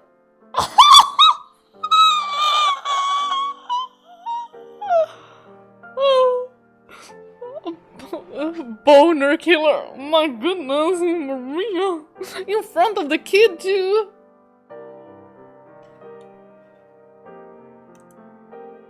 It's a cloak for pilgrimage. Huh? An outfit someone wears while on a pilgrimage. This is far, far more beautiful than any of those filthy whore rags. Oh, a pilgrimage, huh? I never would have guessed we had a girl who was into that. Yet she abandoned her spiritual journey and entered into this den of sinners. I love how much Maria and Morgana contrast each other. It's gonna be so fun seeing the two of them just interact together. I guess? Nevertheless, I'm glad there was clothing suitable for me to wear. Yeah, talk about luck. Anyway, I've got an appointment, I'll be back. What? Hey, Maria! I get that she's difficult, but you didn't have to ditch me, damn it. It is a rather plain outfit though. All black and brown. She'd probably blend in quite well with the darkness. Which would explain why I couldn't find her when I got here. Why are you staring at me? Well, I'm glad you found something you could wear with your brooch. Also, God, keeping a conversation going with her is like pulling teeth. Yeah, you look like you're doing a lot better than yesterday. Much more color in your cheeks. As if you can tell the difference beneath all these scars. It's an expression. I'm just saying you look much better. Good save. You could barely even sit up yesterday. You're recovering impressively quickly. I imagine it won't be long before you're back at full capacity. Yesterday, What about yesterday? She's gonna be like, sorry I bit you! Thank you for rescuing me. Thank you for rescuing me and sorry I bit you. Or maybe she didn't realize that she was biting. What? Right, that. No, don't mention it. It was nothing, really. That's not what you said last night. Oh, come on, just let me be humble, would you? Anyway, I wasn't expecting that. I was readying myself for another argument. I also wasn't sure how much of what happened you even... I also wasn't sure how much of what happened to you. Huh? Wait. I also wasn't sure how much of what happened you even remembered. With how hysterical you got. I was not hysterical. My arm begs to... My mind was clear almost the whole time. And now he's gonna be like... So, when you gonna say sorry about this? I remember everything. First, a slave, you, saved my life from the wicked lord. I'm not actually a slave, but details. You took me by the arm, put me on your back, and fled from the lord's manor. That I did. I was a little hazy for some of the trip, but by the time you reached the poor quarter, my mind had cleared up almost entirely. What? My consciousness had returned by that point. Oh. You brought me to this brothel, and yes, at first I was frightened, because I believed you meant to have me become a whore. But what is the one and only instance of me last night you could describe as hysterical? Again, show the arm! I remember everything, quite well, thank you. Does she remember or she blacked out? It's gonna be like, never mind. Okay then. Fair enough. You're right. I can't tell if she's sincere or just trying to convince herself. But she seems unusually repulsed by the idea of her losing her cool. She's not entirely right, but she's not entirely wrong either, so I let her have this one. Good. In any event, you've recovered well enough to hold a conversation, which is great to see. What do you mean to do with me now? Better question, what do you want to do?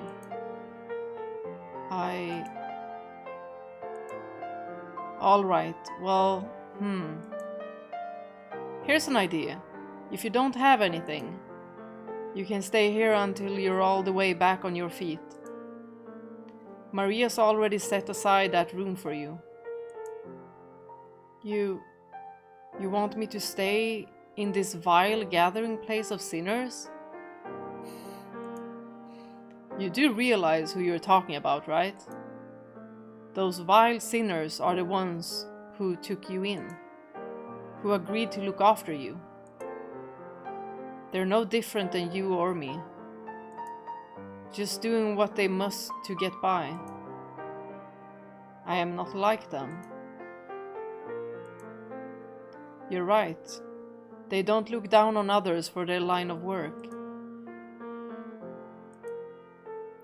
At the very least, try to keep your callous prejudice against prostitutes to yourself when they're around, would you? Why? It is my sacred duty to spread the word of God.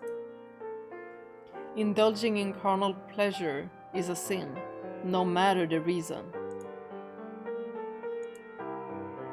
Prostitutes are filthy, tainted women. Jeez, did all that blood the Lord took cause your damn heart to shrivel up? In what world is it reasonable for you to go up to women offering you sanctuary and call them, to their faces, sinners? Show them some gratitude, damn it. You are the one who brought me here. I never asked them to do anything for me. Oh, fine. Whatever, if you're that opposed to staying here, then go. Get the hell out. You don't deserve their hospitality. Go off and preach the word of God and call everyone sinners. I expect someone will find you dead on the side of the road in less than a fortnight. Very well. Thank you for yesterday. And farewell. Wait! Wait. Yes? Are you insane? You're not supposed to actually go. And she's gonna be like, but you told me to. I'm like,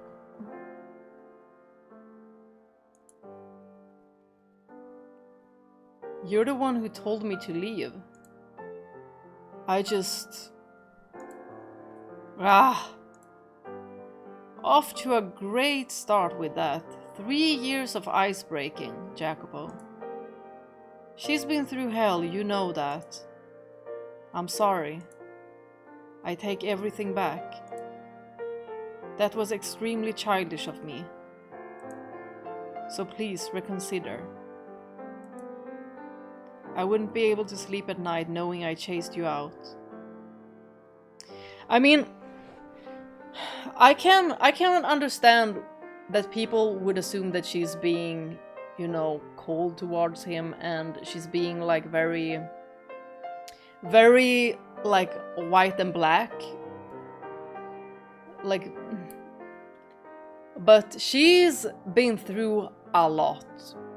And I feel like she's just trying really hard to grasp at her saint self so she doesn't lose herself.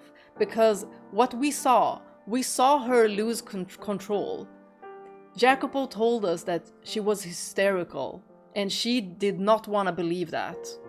She wants to so bad to just claw at the remains of herself. She doesn't want to let go of this saintess. And that's the only thing that is keeping her sane right now.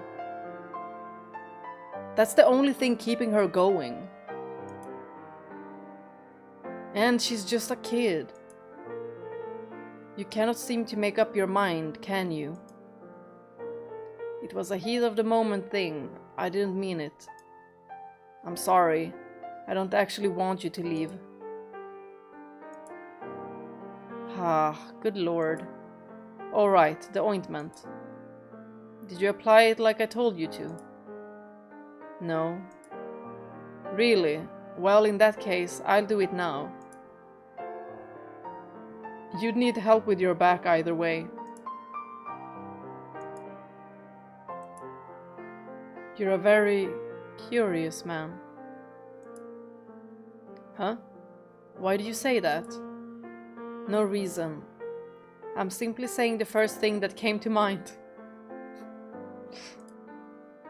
Don't tell me you think I have unscrumptious taste like Maria seems to believe. Let me make this perfectly clear. I will not lay a finger on you. You're just a child, for God's sake. I'm glad you're reminding yourself too, Jacopo. Now sit down. Well, look at that. I thought I'd have to fight her on this. Is something the matter? I never told you to undress. Were you wanting to apply the ointment to my clothes then? Good point. That wouldn't help very much, would it? God damn it, Jacopo, calm the hell down. Or are you trying to make yourself look like a liar?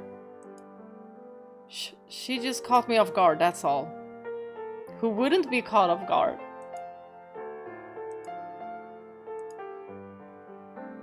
The girl quietly disrobed, then knelt down. She had been naked when I saved her from the Lord, so it wasn't like this was my first time seeing her unclothed. But that was in the middle of a revolt. I didn't exactly have time to get a good look. She was almost frighteningly scrawny, her arms barely any bigger than the bones within. Her skin was so pale, I could see the blue veins running beneath it. And then, of course, there was the crisscrossing web of scars. Each one stood out clearly against her pale skin. The scars covered her whole body, front and back. I could hardly find a patch of skin that hadn't been desecrated. Looking at her, I was gripped with a mix of burning rage and bitter sadness, neither of which I had a source of relief for. But the most upsetting thing was how she just sat there, exposed, completely emotionless. Quite a change from how she behaved last night. Today I'm the one doing all the shouting. Almost feels like I'm looking at a lifeless puppet. I scooped up some of the ointment with my fingers and gently rubbed it across her wounded flesh.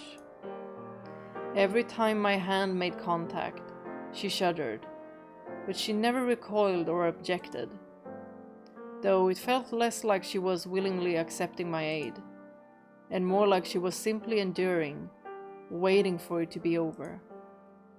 It was almost silent in the room, save for the cries and moaning that made its way through the walls. Sitting naked in a brothel while a strange man rubbed medicine on her. I could only imagine how unpleasant that must be, considering how devout she seemed to be. She was probably doing everything in her power to cut herself off from the whole experience. I wondered if, perhaps, she might one day come to realize that we were not trying to insult or demean her, and that we were simply concerned for her, that we wanted to give her a place she could feel safe.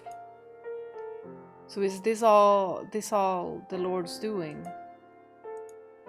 You don't have to answer if you're not comfortable. Except for my arms, yes. Someone else did your arms then? No. I cut them myself. You? I thought suicide was a sin. Is self-mutilation allowed then? I'm not sure what the rules on that are. You have a lot to live for. And that was about the extent of our conversation as I applied the ointment. I couldn't come up with any small talk, and I didn't really want to press any further about her scars or her time with the Lord. So I quietly worked, and she quietly let me do my work.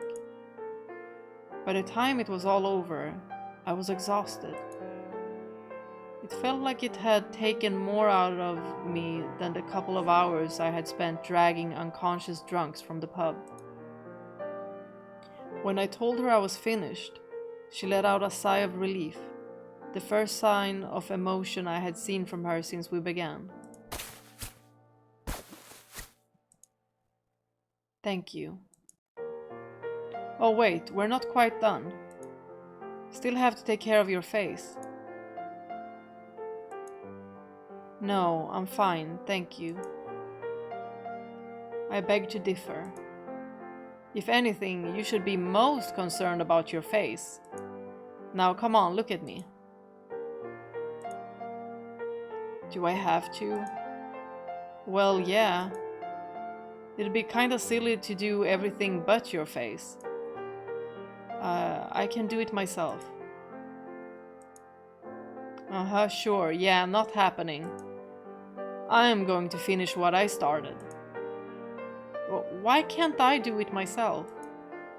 Because my gut tells me you'll just slap a little on and call it done. I want to make sure it's taken care of properly.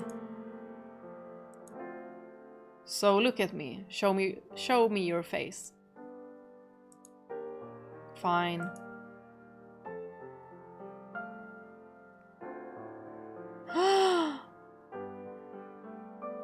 Oh my gosh! What a beautiful... Y'all, the art in this game. 10 out of 10. This is so beautiful. And I just like how gentle he looks. Jacopo!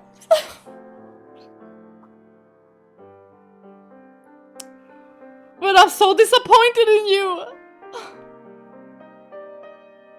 Just knowing of the future events and seeing how gentle he is now.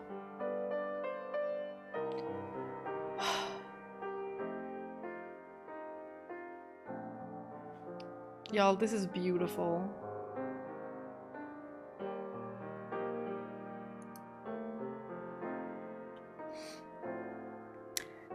It was bizarre how she had so little hesitation exposing her naked body, yet vehemently resisted letting me see her face. With anyone else I knew, it would be the other way around. The wounds on her face seemed to hold much more significance to her than those on the rest of her body. When she asked me to kill her yesterday, it was immediately after seeing herself in the mirror. But if the marks on her face were that upsetting, wouldn't she want them to heal? So why was she fighting me about it?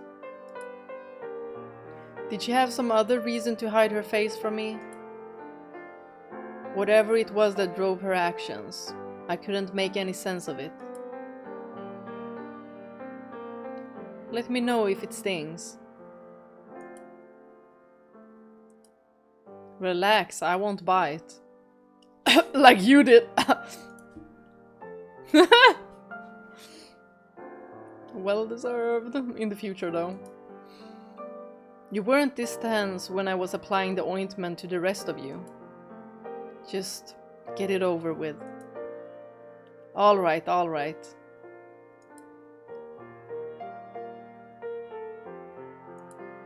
You know, I just realized I don't know your name. Would you mind telling me? No? You won't tell me?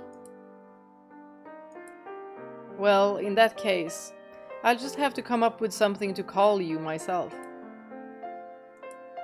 I'm serious, I'll pick the first thing that comes to mind. There's still time, you just have to tell me your name. Okay then. You had your chance. Allison it is, because you bite just like an alley cat!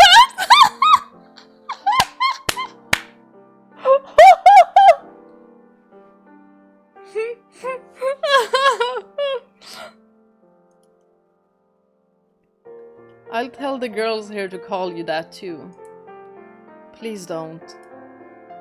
Oh, finally you speak. If you're not happy with the name, tell me what to call you. You have until the count of 3, and then you're Allison for good. 1, 2, 3.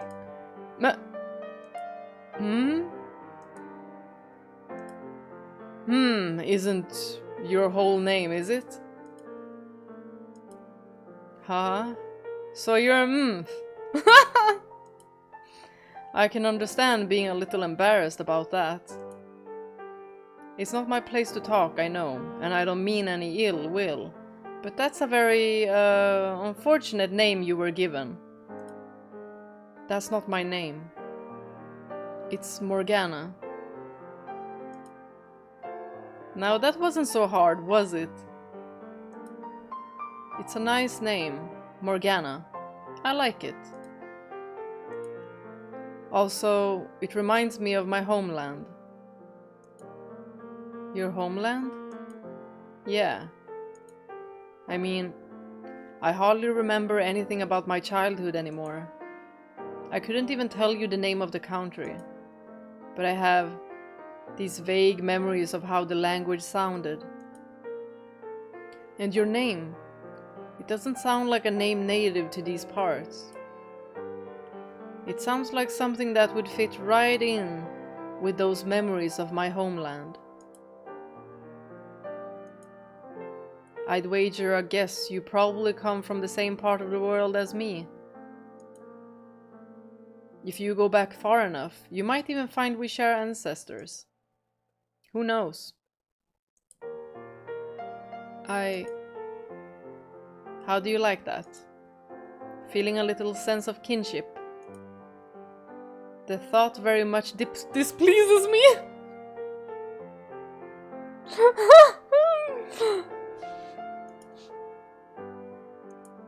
Well, okay then. Be a grouch. I'll let it slide though. Getting your name out of you put me in a good mood. It's nice to formally make your acquaintance, Morgana. My name's Jacopo.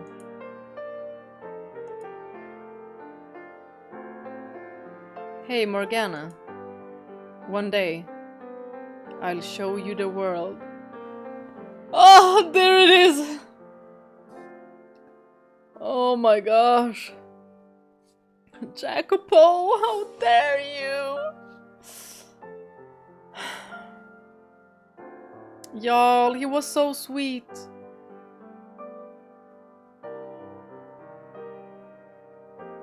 But even really sweet people can turn really bad. with the right circumstances or the wrong. What? There's so much more out there than this tiny little corner of Earth we're rotting away in. More than you can possibly imagine. I'm going to go out into the world, experience true freedom, and I'm going to bring you with me. So try to stay positive. Once you see for yourself how much bigger the world out there is, how different every region and its people are, it might change your perspective on things a bit. It might even help you forget some of the crap you've been through.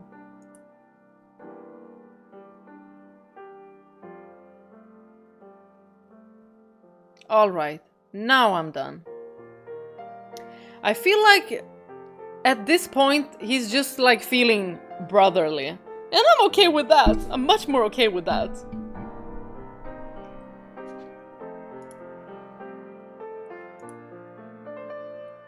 That ended up taking pretty much all the ointment. I'll have to go buy some more. Well, I should probably get going. Will you be alright on your own? I would much prefer it, in fact. Alright. Sorry to be such a nuisance. See you again tomorrow.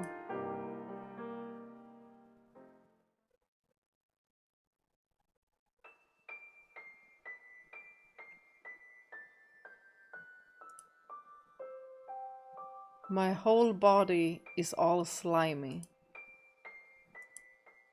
After the slave man left, I retreated to a corner of the room, sat down and pulled my knees up to my chest.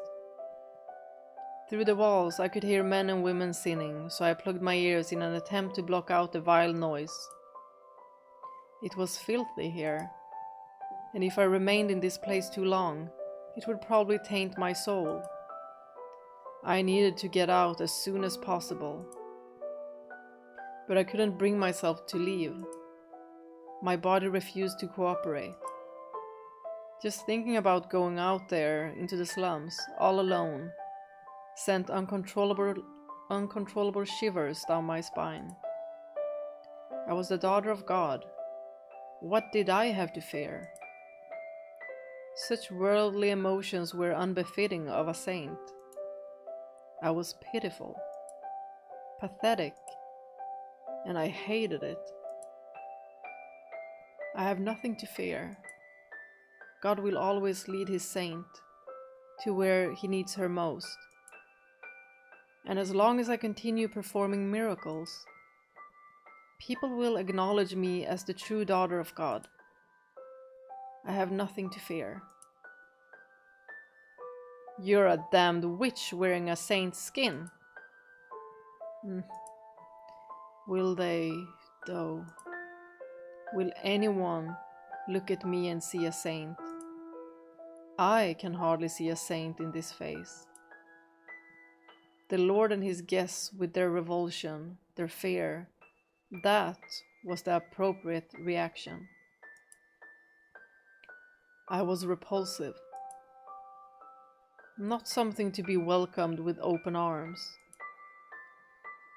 Saints and angels were always spoken of as beautiful, while demons and witches were spoken of as hideous.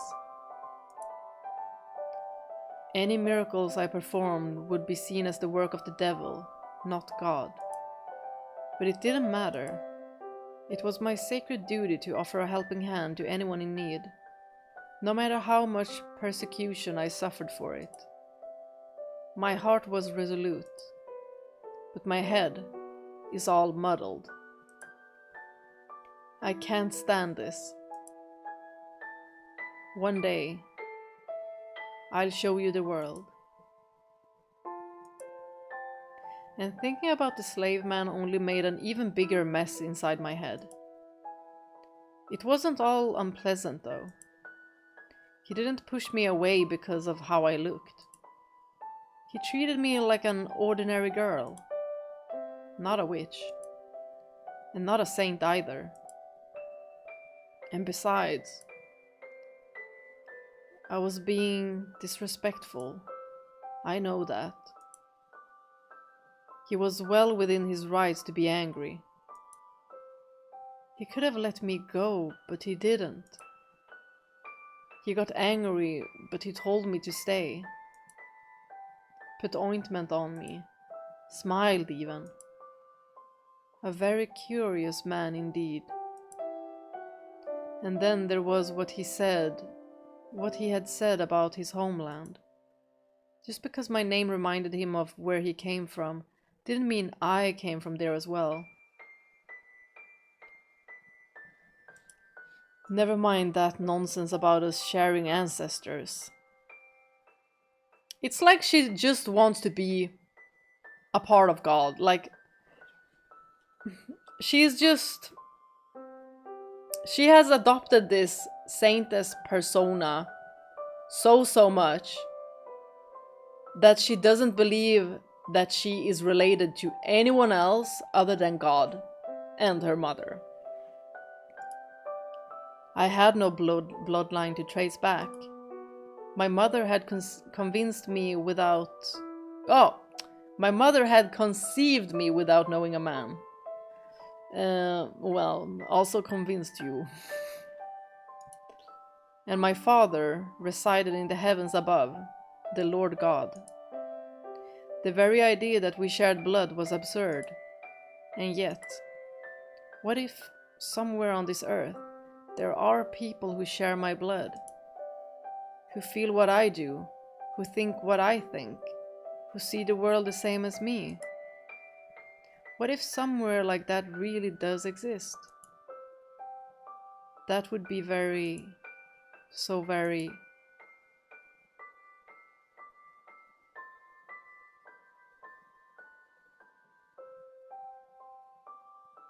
Oh, that was quick. I didn't even have time to react. There she is. Oh! This is beautiful. We get vocals.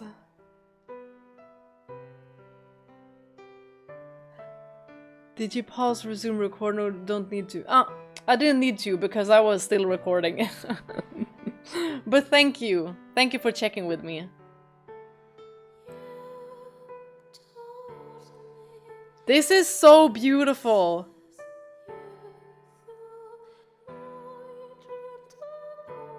The house is... the house is MMP.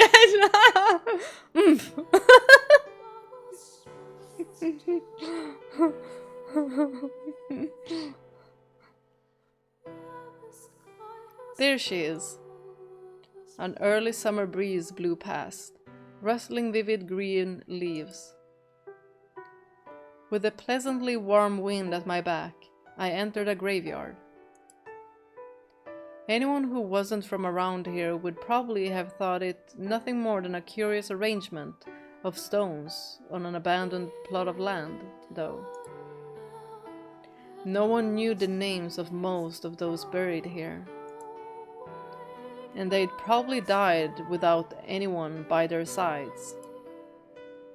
In death, though, they finally found themselves with someone to give them attention, to show them love. Love in the form of a prayer for the repose of their souls. And on this abandoned plot of land knelt its de facto caretaker, a young girl, and the only person who paid the dead who lay here any mind.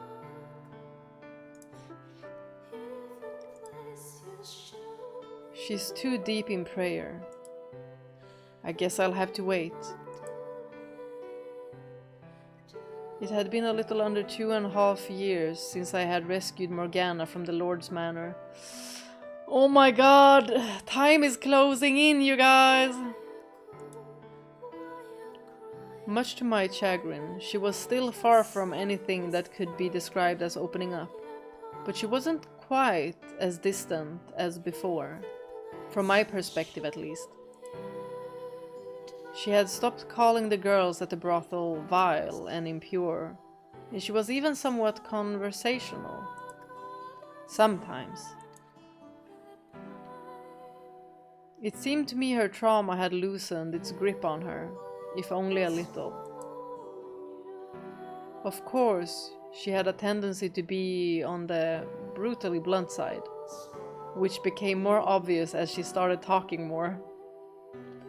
She's more comfortable.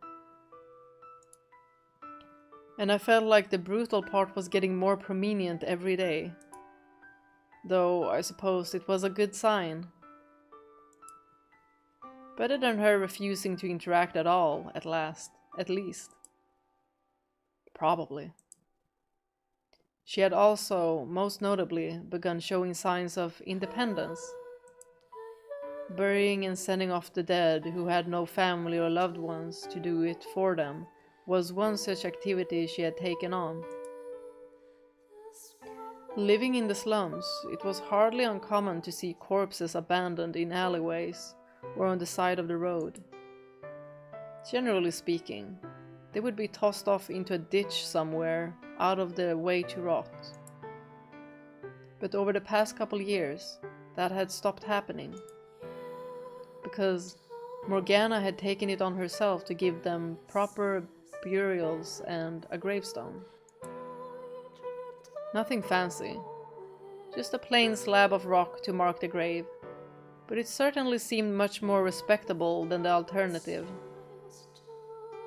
That's so nice of her. Every day, she came out to the graveyard to pray for the departed. She had always seemed a bit abnormally pious, but there was something almost frightening about her dedication to the task. She was only 9 years old at the time of the slave revolt, which made her 11 now. And rather than play with other children her age, she collected abandoned corpses in the slums and brought them here to bury and pray for. Abnormal didn't even begin to describe it. Some time ago, I asked her, "Why don't you go out and play like the other children?" To which she calmly responded, "I could not possibly waste my time idly engaging in worldly recreation." I knew that God was the most important figure in her life, but it still seemed excessive. Not even a covenant was that draconian. I made numerous attempts to warm her up, but they all fell flat. Nothing I said seemed to make it through the heavy walls she had built around herself. And that was how Morgana acted around me and the girls at the brothel, those closest to her. The rest of the town could hardly get within shouting distance before being shut out. Although it wasn't like they tried either. Most everyone else actively distanced themselves from her. On some level, they appreciated her taking care of the bodies that showed up, but ultimately, to them she was little more than a spider that captured more dangerous insects, begrudgingly left to its own devices. Hardly anyone found her pleasant, and they didn't hide it either. She's just a kid. But not just because of her choice in hobbies, because of her appearance. The biggest factor was, of course, may your soul find eternal peace. The disquieting marks covering her face. You all done? I didn't realize you were there. Been here for a little while now. You should really pay more attention to your surroundings. This isn't exactly the safest area. Why bother? No one is going to do anything to me. Maybe not now, but a few years down the line, that's a whole nother story. You should get in the habit early. You're a growing girl and your face could very well be better by then too. Never mind the fact there are people out there who'll take anything as long as it's got girl parts. What if one of them decides to target you?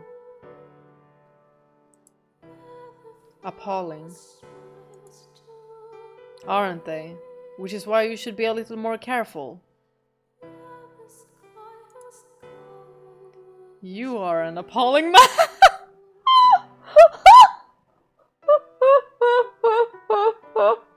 Y'all, she's so blunt. She's so blunt.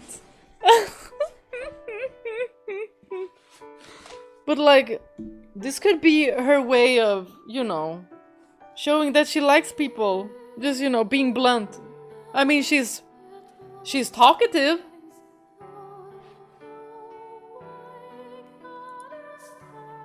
Why am I appalling? Because the thought crossed your mind?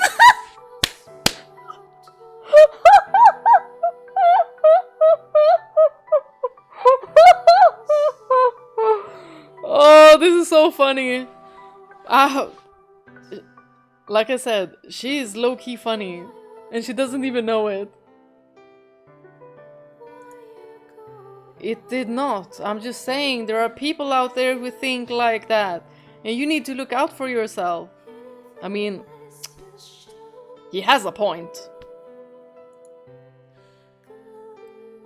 The fact that you would say that at all is appalling.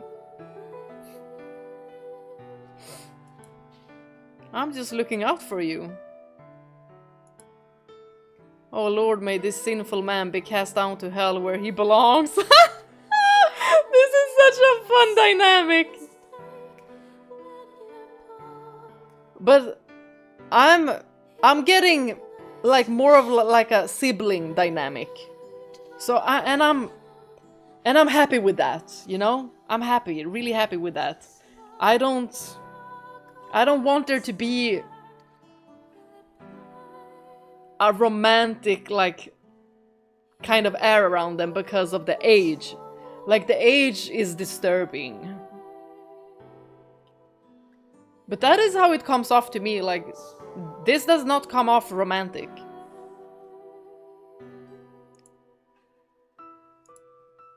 Jeez, you know no mercy, do you?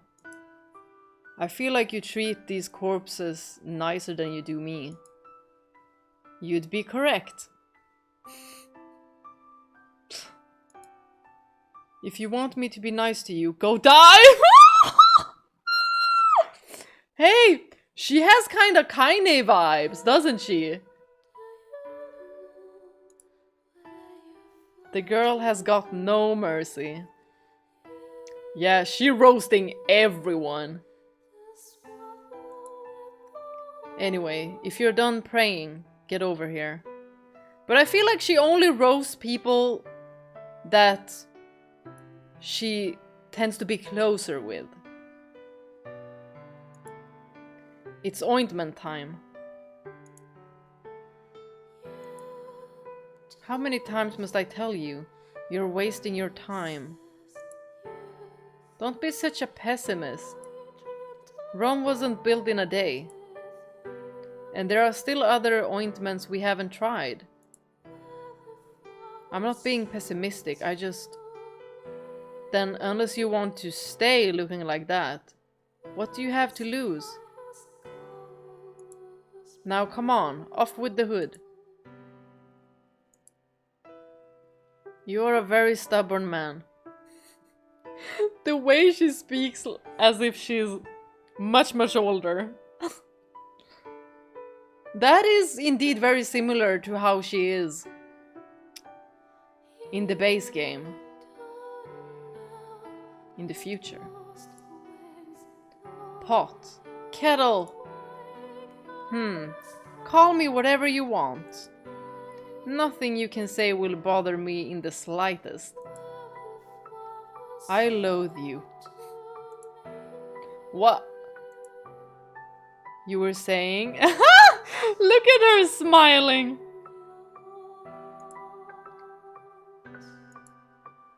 You're kidding, right? Oh no, don't look so sad. Partially. You little... I thought you were going to apply the ointment. What are you waiting for? Y'all, this is sibling coded. For sure.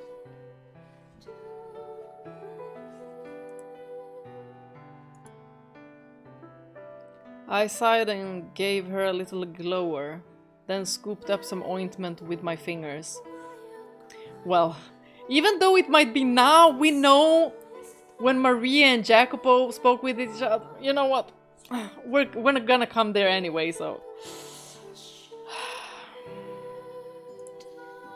Morgana angled her face toward the floor, closed her eyes and waited for me to begin. There was an element within the gang that gave me flack for all the time I spent looking after and caring for Morgana. Well, it was mostly just Gratien actually. If I were you, I would have tossed that ungrateful brat out on her ass years ago. Would be another story if she was a looker, of course. And to a degree, I understood where he was coming from. I certainly would have appreciated a little gratitude. On the other hand, all the time I spent with her, even if it was largely being verbally abused, allowed me to notice the more subtle changes in her mannerisms. And seeing that growth, however small, was one of the things that motivated me to keep at it. For example, a year ago, whenever I went to make physical contact with her, I would have to verbally reassure her I had no intention to do her any harm, or she was likely to start shouting. And even if she didn't, she would sit there the whole time I applied ointment, incredibly stiff. Now she was more relaxed. I could even sense a sort of trust emanating from within her as my fingers rubbed against her skin. It wasn't my imagination. At least, I didn't think it was. To me, she feels much more comfortable. Like, even if they feel like she's being, you know, bold and bratty, rude, she's comfortable. When she's not comfortable, she's quiet. It was something only perceptible through the act of making direct physical contact. That said, she is still borderline inscrutable. As I massaged the ointment into her skin, I traced the outline of her face with the flat of my thumb. The vast majority of her face was discolored, and in places, patches had festered and fallen off. The skin at the corners of her lips was shriveled and curled up, which I could only imagine was fairly painful. It was rough and uneven, hardly a pleasant sensation, and a far cry from the clean, smooth skin most girls her age would have. Maybe she's right. You'd think it would show some sign of healing by now, if it were ever going to. Despite my constant insistence that she stay optimistic, it was probably me who was most disappointed, most frustrated at the complete lack of improvement. The ointment wasn't cheap, to be sure, but I didn't give a damn about the money. It was the sense of hopelessness that got me, that it was all for nothing. Back when we first took her in, Maria had suggested the marks on Morgana's face might be a manifestation of something psychological or emotional. And I was beginning to think she was right. That wasn't going to stop me from trying, though. This was the only thing I could think of to do for her. I wonder, what'll she look like when she's all healed? Maybe she'll smile for once. I'd like to see that someday. Hello? Is anyone in there? You need something? Oh, sorry, I got lost in my thoughts. I didn't realize I had stopped. Lost in your thoughts? That sounds positively dreadful. You know who she reminds me of? Wednesday. Wednesday Addams. What's that supposed to mean? I was just thinking about what? Never mind. Finishing, that's just begging for another round of derision. Derision? What was that word? Derision. I've never seen that word before. But now we know. Derision. That's not why I wanted to get your attention either way. What happened there? Where? Your arm. It's cut. She doesn't know! So she completely blacked out. Morgana pointed to a gash peeking out from beneath my sleeve. While it wasn't a very deep wound, it was hardly a mere scratch either. Or a new wound. Well, you wouldn't call it a gash if it's not new, right? Oh yeah, that's, you know. Or maybe she has these fits. I decidedly do not know. It's not important. Don't worry about it. Use that on yourself. The ointment. Stop wasting it on my face, which is never going to heal, and use it on yourself. No need to get so worked up about it, Morgana. I am not worked up. I'm simply expressing my discontent at your foolishness. Which I'm pretty sure is the definition of being worked up. Regardless, don't use any more ointment on me. Use it on yourself. I'm sure it will appreciate actually being useful for once. Last I checked, medicine doesn't have feelings. Really, it's not that bad. And besides, I'm only going to get more, so what's the difference? You're going to get more? And what are you doing that would make you say that? Yeah, I'm, too sinful to admit. You're an abhorrent man. No, I swear, it's nothing bad. You win, I'll tell you. Shh. I was hoping to keep it a secret. I'm, doing a little training. Oh! Training. Yeah. Crime and unrest has been on the rise in the slums. Or well, not just the slums, the city proper too. Things were quiet for a while after the slave revolt, but the Lord suddenly imposed a major tax increase about 6 months ago, which has resulted in a significant number of people unable to afford living in the city. To put it simply, the Iron Fist is squeezing even tighter than ever. And as a result, there's been a huge influx of people into the slums. You know how tight things are already, don't you? What do you suppose happens when you have limited resources and space and suddenly twice as many people vying for their share? People have started trying to stake out their territory, and they're fighting hard to defend it. People are mugging and robbing each other over scraps. It's a mess. I had no idea. Haha.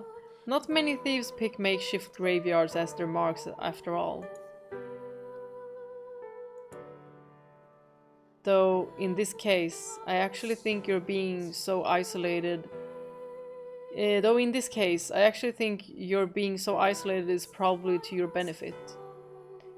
But In any event, me and the rest of the gang have formed a band of peacekeepers, of sorts. Peacekeepers? Is that not the city guard's job? The guards have never given a damn about slums. Why waste manpower on people who can't even pay their taxes? As far as the Lord and his men are concerned, we're just leeching off his land. We're damn lucky he doesn't make an active effort to chase us all out. That means it's our responsibility to protect ourselves. I see. So you're training to use a sword as a part of this band of peacekeepers. In short, yeah. Interesting. Interesting? In what way? Give me the ointment. Huh? I'm not done with your... What's even left? You've done more than enough. Now give it to me. Here. Roll up your sleeve. You're not going to put it on me, are you? Like I said, I don't need... How many times have I told you the exact same thing? And how many times have you listened to me? This is payback for all the times you refused to listen to me. You can't argue with that, can you? No, I guess I can't. What are you smirking about? Nothing.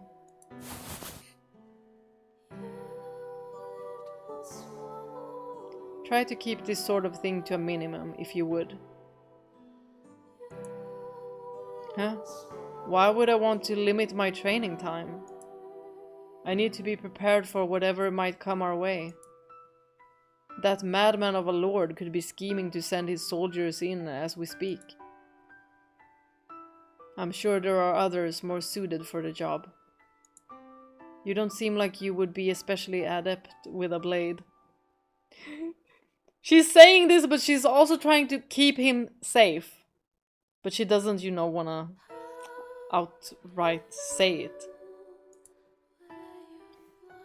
Hey, don't judge my skill by my appearance. I'll have you know, I'm the second strongest member of the gang. Oh yes, that's very reassuring. You're on fire today, huh? Since you seem to have forgotten, I put up a damn decent fight against the Lord during the... God, what the hell is wrong with me? Why am I digging up some of her most painful memories for a cheap brag? Good. He realized. Anyways, you get the idea. I'm pretty good with the swords, so you don't need to worry about me. I see. And out of curiosity, who's the strongest member? Okay, kidding. Gratien, probably, right? It's me. It's really me. Excuse me? Excuse you! It is me!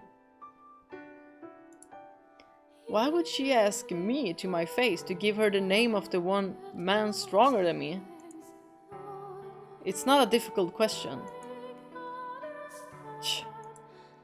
Some asshole named Gratien. Interesting. Well, I hope he remains number one and you stay number two forever.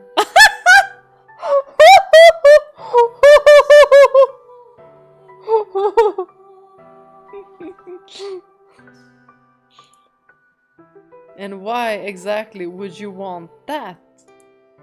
The whole reason I'm training so hard is so I can surpass Gratien. And she wants me to stay below him? Does she maybe believe that he won't be in ridiculous danger if he's number two? Unbelievable. I get it.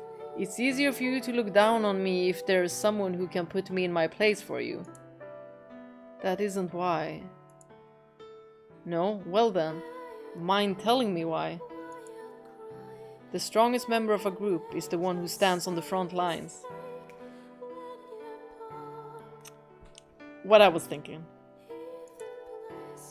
What's your point? The most qualified person heads the charge, yes.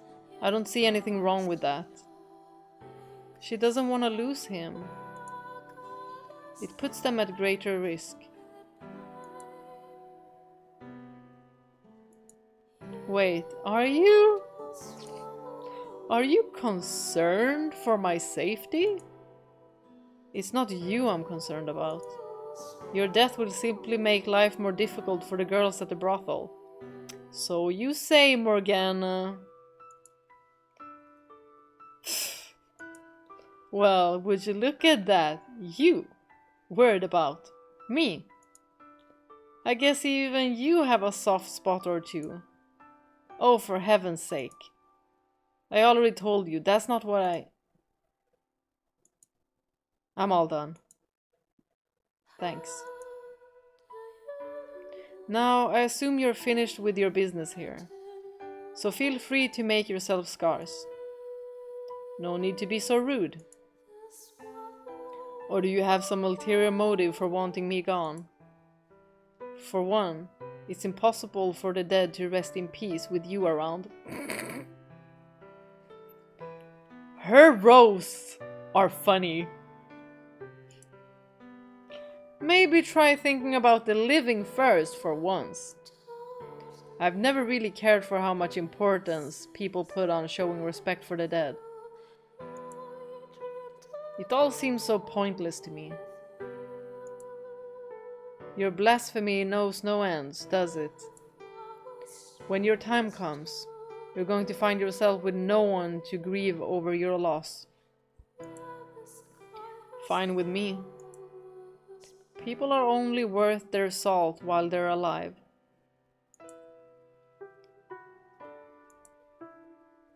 And what about the afterlife? Who's got time to think about the next life when you live in an overcrowded slum where someone might kill you one day for a couple coins? You should be thinking about it, sir. Very much so. All the more reason to take it into consideration. The consequences one's actions in life have on the next should serve to encourage us to always do what is right. I'm not sure I buy that. I'm done with this conversation. I don't think there is any getting through that thick skull of yours. If I offended you, I apologize. I didn't mean to. Say, Morgana, would you mind humming that song you're so fond of for me? What? Where did that come from? I'm in a good mood today. And what better way to improve a good day than with good music? I do not follow that line of reasoning one bit. Why should I have to sing to make you feel better? What's the big deal? It doesn't hurt anyone. If you have even half a heart, you'll do this tiny little favor for me. Yes, because trying to manipulate me is a wonderful way to make me want to do anything for you. Okay, I'm sorry. That was mean of me. Please? That doesn't sound very sincere. But fine, I'll do it. Facing away from me, Morgana dropped to the grassy ground, staring off into the distance and beginning to hum.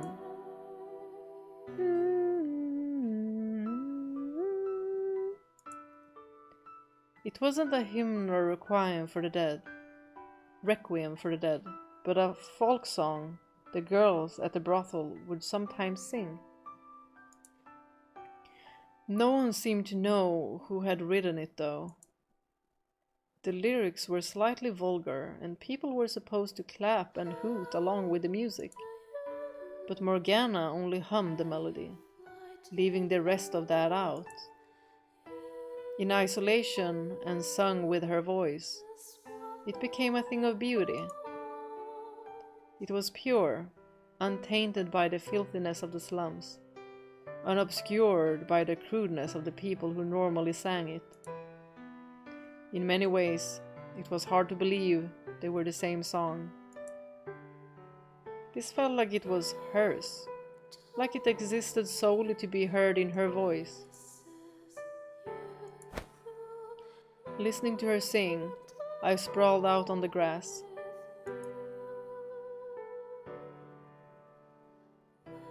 The blue sky spread out above me as far as the eye could see, and as I gazed up into it, all my problems seemed to fade away. That I lived in a dirty slum, that the Lord was digging his claws even deeper into the city, that I was in the middle of a makeshift graveyard for those who had no one else. It all just disappeared. It felt almost as though I had ascended to heaven. The first time I heard Morgana sing was, if memory served, approximately a year earlier. At the time, she was still completely walled off, much like she had been when I first brought her to the slums. She always kept her eyes on her feet, and she spoke in a soft voice, frequently pausing. She was wary of everyone, including me.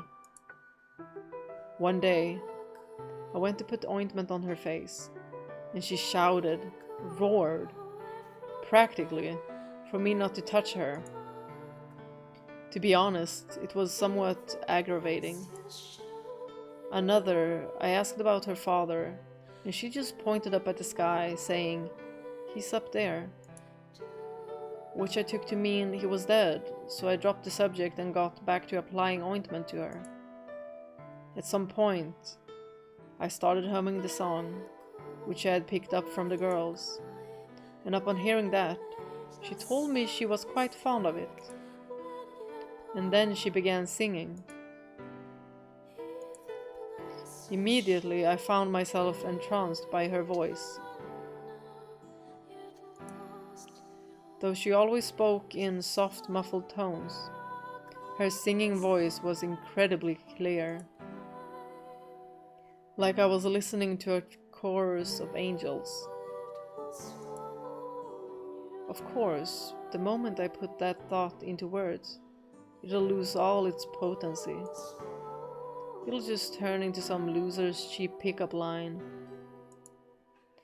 It really is something, though. If she told me her voice could raise the dead, I would be inclined to believe it. It's just that beautiful. And Jacopo isn't the only one who has told her that she got a beautiful voice. That is hers. The voice. That is her magical power. While it was true Morgana could be difficult and wasn't the most affable, I knew that at heart she was sensitive and compassionate girl. That she would come to this graveyard every day and pray for peace, for all the forgotten souls, was more than enough proof of that. Though she surrounded herself with high walls, she was probably the kindest, most loving person I knew. And that was what drew me to her. It didn't matter what anyone said about her, how quick they were to judge her as ugly or standoffish. I knew they were all wrong. It would be wonderful if I could just spend the rest of my days listening to her sing.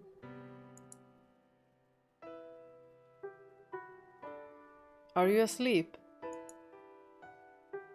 I'm awake. I was just resting my eyes. Oh. And I was about to accuse you of being boorish for having the audacity to ask me to sing and then fall asleep. The fact that you were almost obsessed seems to suggest you want to be heard, despite how much you protested it. No, I simply... Oh, I've got the perfect idea.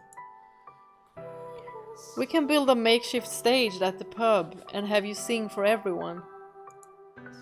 What? Don't worry, it'll be fine. You can wear a mask if you don't want anyone to see your face.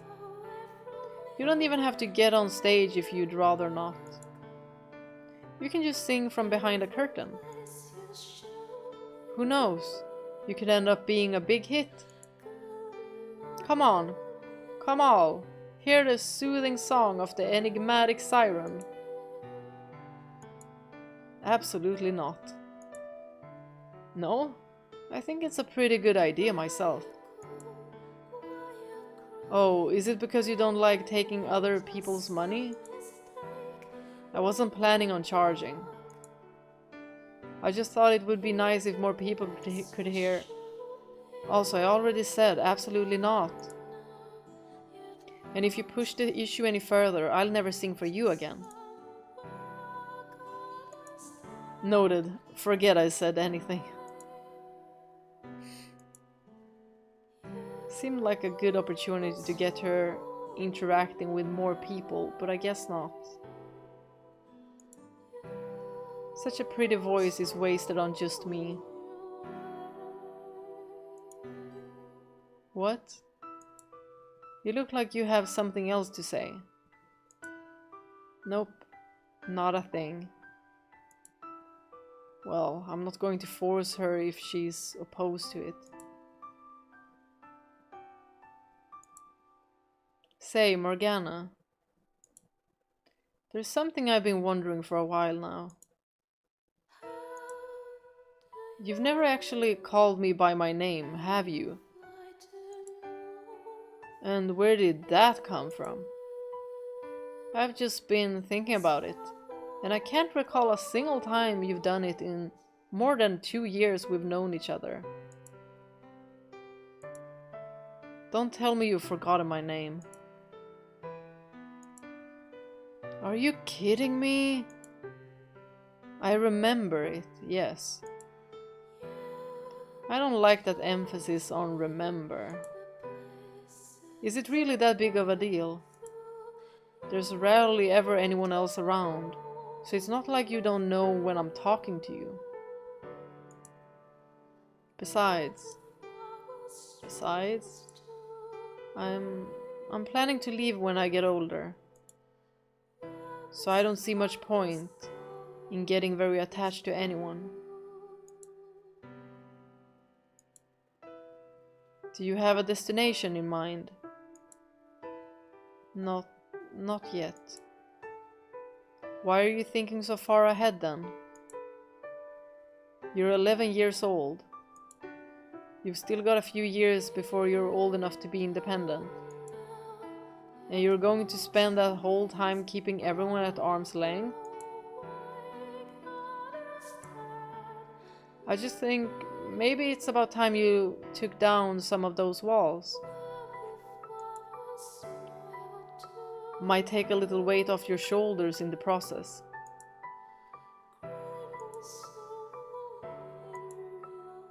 I'm not going to say you have to, though.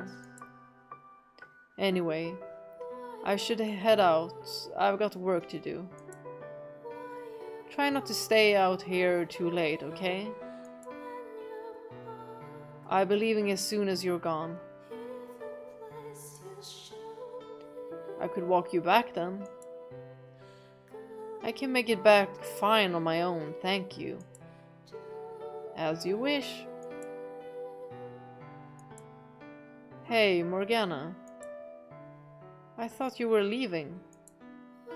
One day, I'll show you the world.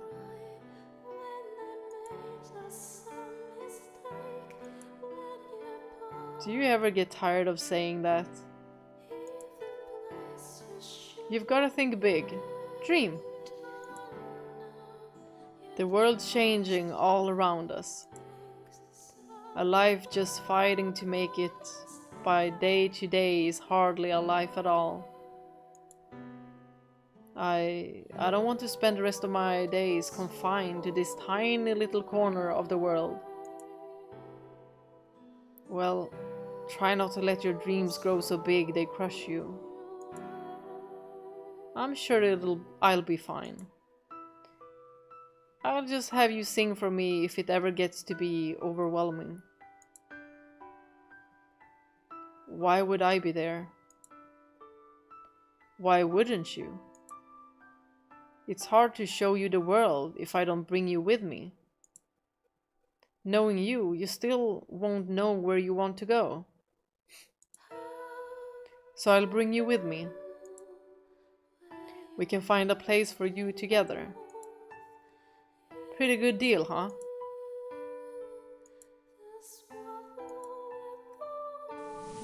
I don't need to see the world. All I want is... Huh? What was that? Nothing. Now I'm even more curious. It's nothing, really. Now, go on. Shoo. What was that? It sounded like the wind.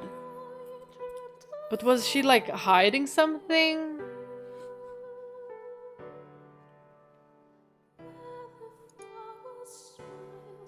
Fine, fine. See you later.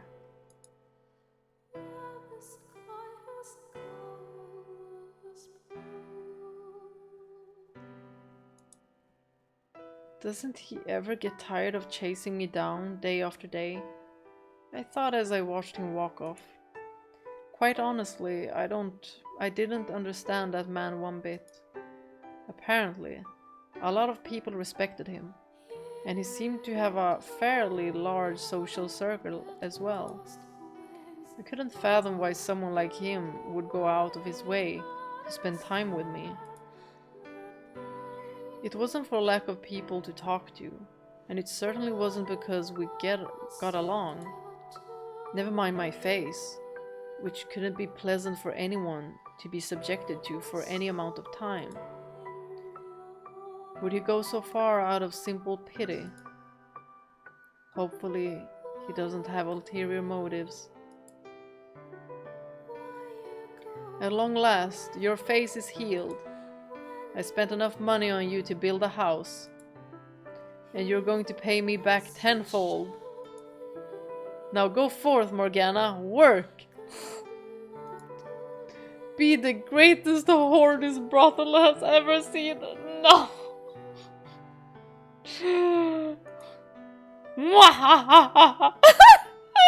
Yeah, her imagination. She has vivid imagination, it's funny. He's like a villain. Like a cartoonish villain to her. He's probably not that devious. Oh, my heart hurt there. It's even worse. Oh my gosh, you guys.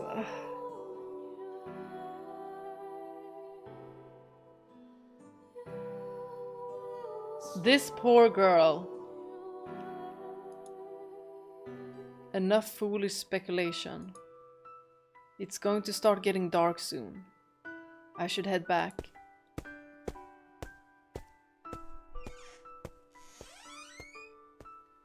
The brothel was always rather quiet at this time of the day.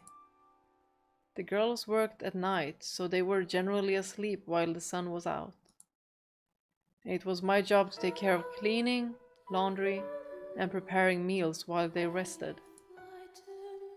When I first arrived here, everything seemed so filthy, and while I still felt that way to a degree, nights when they were open for business were still miserable.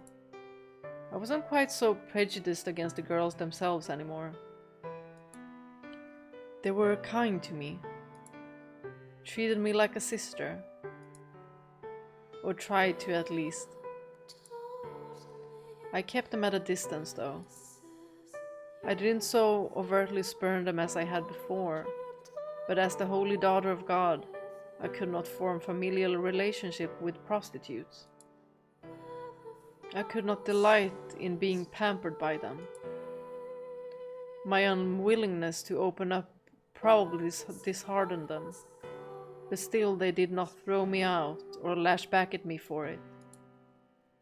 And no one made any remarks about my face. As prostitutes, they frequently caught all sorts of diseases.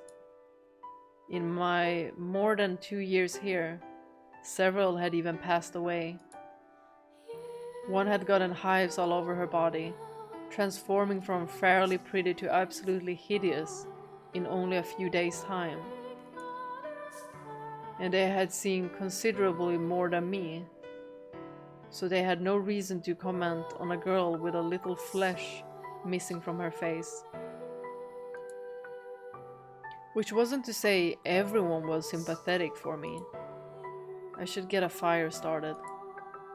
I had taken care of most of the cleaning before leaving for the cemetery, so my next task was preparing food for the day.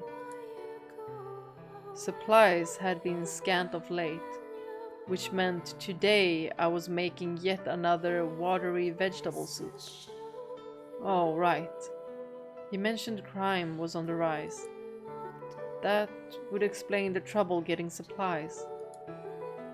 And here I am, completely oblivious to what's going on outside. From time to time, I would catch one of the girls saying, often with an uncomfortable laugh, "She's still the same old Morgana." But personally, I felt as though I had changed quite a bit since arriving here. No longer being intrinsically disgusted by prostitutes was big enough, but even more significantly, how pathetic. I had become astutely aware of how much I was on the receiving end of others' generosity. Before coming here, the thought would have never even occurred to me. I was always the giver of generosity. The saint everyone, man, woman, and child alike, came to for help. I hadn't told anyone what I was, though, so I didn't get any of that special treatment. And perhaps that was part of what had allowed me to change. Of course, because I kept all that tightly locked up inside. The only thing people saw was an aloof little girl. Finally, the coal is lit. Now to add tinder. Uh-oh. Knock, knock. What? Uh-oh, uh-oh, uh-oh. What was that? And who shouts knock, knock instead of knocking?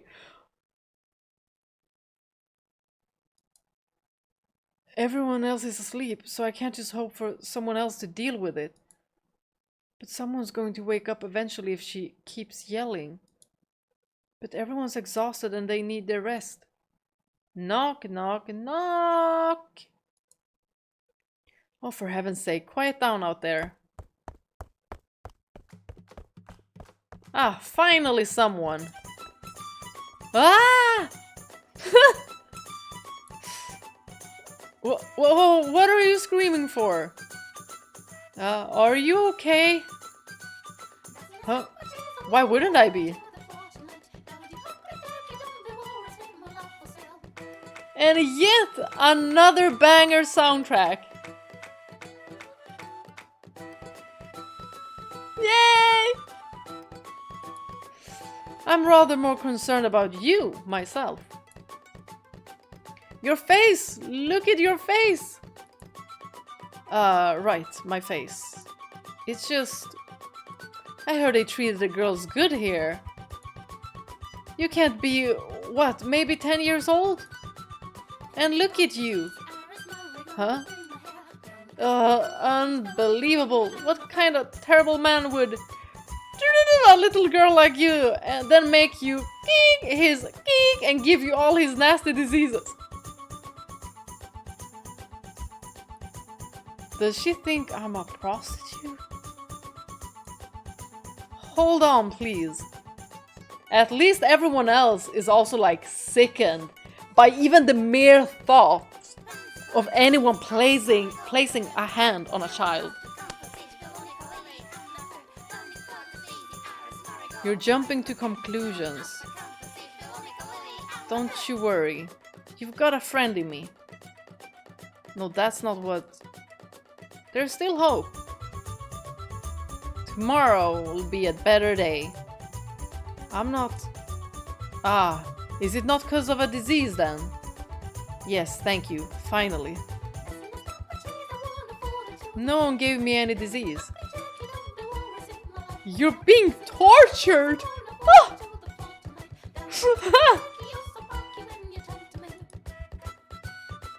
What? Now that I get a closer look at you, your hands are all torn up too. Do they really bust out the whip that often here? No one Gah! I can't believe my eyes! Who would do this to such a little girl? Excuse me. I'd have to give the man in charge a stern talking to. Yes. I like her vibe! You go, girl. Protect the girls. It's his job to protect...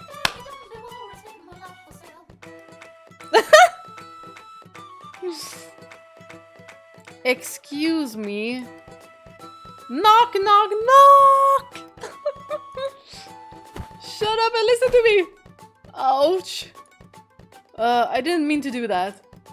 Oh, Father, I pray for your forgiveness, for I have disobeyed your teachings and raised my hand against my fellow man. Nothing for me, the one who actually got kicked? Before you do anything, you could perhaps introduce yourself.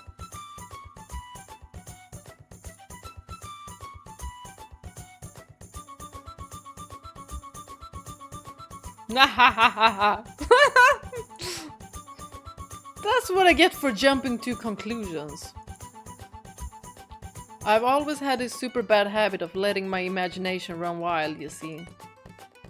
As soon as I saw you, I was like, dark, dank dungeons, a little girl hung upside down, buck naked, a big smirking shirtless man holding a cat on nine tails.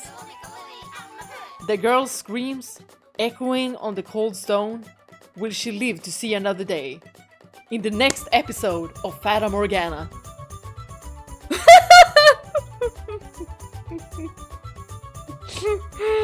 She has very vivid imagination.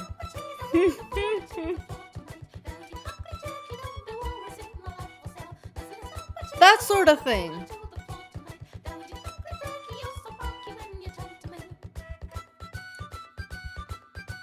It keeps going too. Next, a dashing young man appears to rescue the girl. But he secretly... Shut your mouth for me, would you? Aye, aye.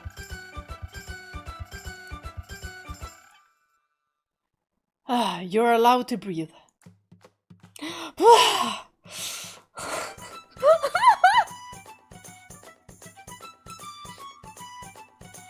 Okay, so, what was your name? Ceren, spelled C-E-R-E-N. That's J like Jester and Ran like Ransom. Ceren, so Ceren. Ceren. Ceren. Ceren. Ceren. Okay. Shut your mouth for me, would you?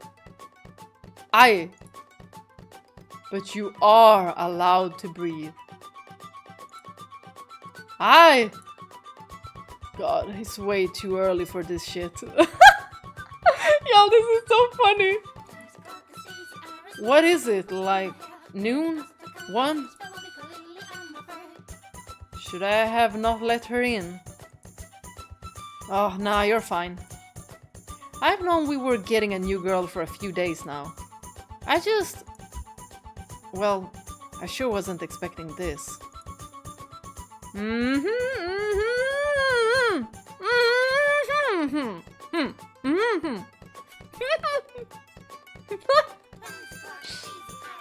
You don't have to keep your mouth shut permanently. If you have something to say, spit it out. I love Ceren. She's so funny. I love her. So, is this the part where I get fired before I even start? Ugh. Tell me something, would you? Do you act that around your clients? Well, is there something wrong with how I act? Moving on. Stand right there for me. And for the love of all that is holy, hold still. Yes, ma'am. So, what you gonna do? Just hush and hold still.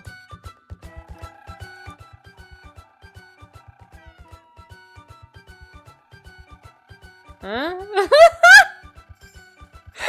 Maria inspecting her and she's like, you're staring holes through me. Just a little more. You're getting real up close and personal here. Need to make sure you're up to par. Par with what? Is this necessary? Hello? Alright, at ease.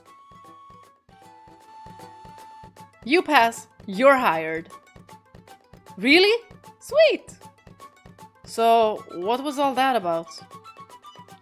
You gotta have an exam first, obviously. I see. I'll tell you this though. If you weren't cute as all hell, I'd have thrown you right out on your ass. Ah, am I really that cute? He's like, what? Haha, you're making me blush. You realize that wasn't a compliment, right? Anyway, you start work tomorrow.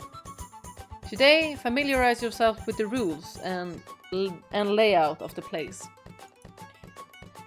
Aye, aye, ma'am. Morgana, can I ask you to show her around?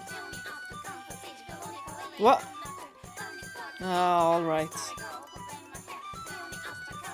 Thanks a bunch. Much obliged. I'm already beginning to regret this. Talk about culture shock, though. I've never seen a place with a woman manager. Oh yeah, I'm not the manager. Just an old hat. So where's the big boss hiding then? No boss here. Just us girls. What? You don't have a manager? Really? Nope. You'll find this is more like a community than anything. A bunch of girls with nowhere else to go who banded together and built the place up. And it's been going like that for more than a decade now. From what I've been told, it started as just a little shack. Didn't even have proper flooring. But by the time I showed up, the facilities were a little nicer. The roof still leaked like a bitch though, and we didn't have nearly as many rooms set up as we do now. But we worked our tails off over the years, scouring together the money and time to patch it up and grow it into what you see now. Huh, neato! Of course, not having someone specifically in charge of running the place does come with its own set of challenges. Does it? Sounds like a pretty good deal to me. Everyone gets to do their own thing. It's not that simple, unfortunately. Makes it more difficult to iron things out with the community and other businesses when trouble arises. And of course, it means we have no one financing us. So every day's a struggle to make it to the next. Any day could be our last. It could all come crashing down. Toss out any illusions of job security. Not so neat though. I'm still super duper impressed though. Major props. You guys have made this one a heck of a place for the slums. Yeah, I suppose. I'll take that, I guess. You don't sound very happy about it. Well, I mean, pretty much everyone who founded this place is dead now. It's one of the risks of the job. You work your ass off just to add another day and end up taking 3 off in the process. So once you've got enough to do whatever it is you need to do, you walk out that door and never come back. Got it? Whatever you've got debt to pay off, or friends or family who need a little extra money, once you're done, be done. You're not gonna ask what I need the money for? If a girl looks like trouble, I'll talk to her and have some guys look into it. But you don't strike me as the type. If you were up to no good, I feel like it'd be pretty obvious. Besides, I've been in this business long enough to know it's not at the top of the most girls' dream job list. Most of us have been through some nasty shit, and we don't come here to have other people dinging around through it. Boss! Huh? Boss? What? You're sweet, thoughtful, and a hecka boss, so I'ma call you boss. It's perfect! I thought I told you we don't have a boss here. Boss! Well, no harm in you taking a liking to me, I guess. Anyway, I'm gonna go crash again. Morgana can answer any question you've got. Aye. Also, any more hollering while I'm trying to sleep and I'll rip that pretty little head off your shoulders and shove it between your legs, got it? Yes, boss.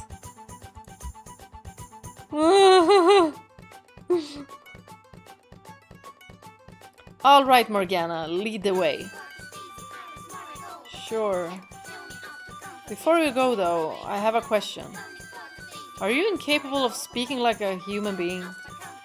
What do you mean? Does it really require explanation? Oh, I get it. We're friends now, so I don't have to talk so stiff-like. You call that stiff? Yeah, why? Though, to tell you the truth, I've kind of forgotten how to talk casual.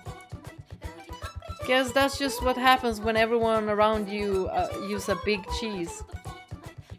I'm very respectful of my seniors, I'll have you know.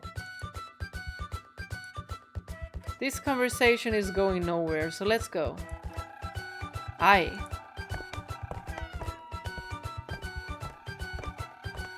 So you got here a couple years back. Neat. You gonna start working here once your face all clears up? I have no intention of becoming a prostitute, no. And Maria has already said she will respect that. Instead, I'm tasked with other chores, such as cooking and cleaning, in order to earn my keep. Uh-huh. Maria's even more generous than I thought. Generous? Most places wouldn't look after a sick girl for that long. Let alone give her a room of her own and buy her ointment.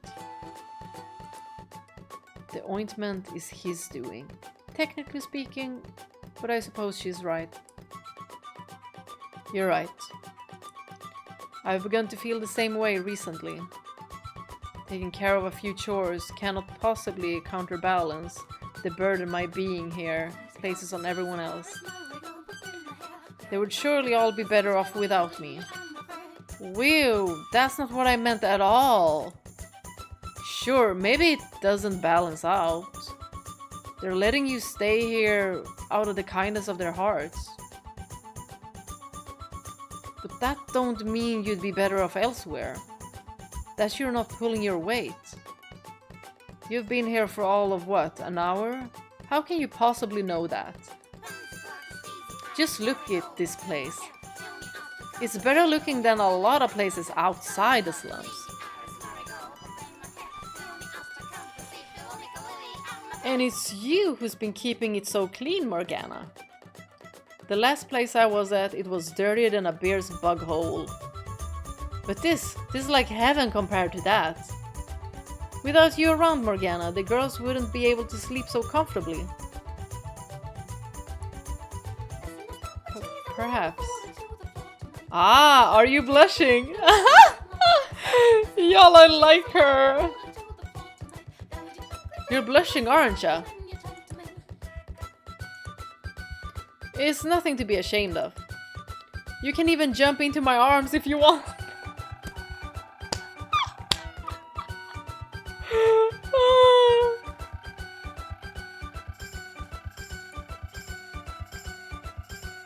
You know...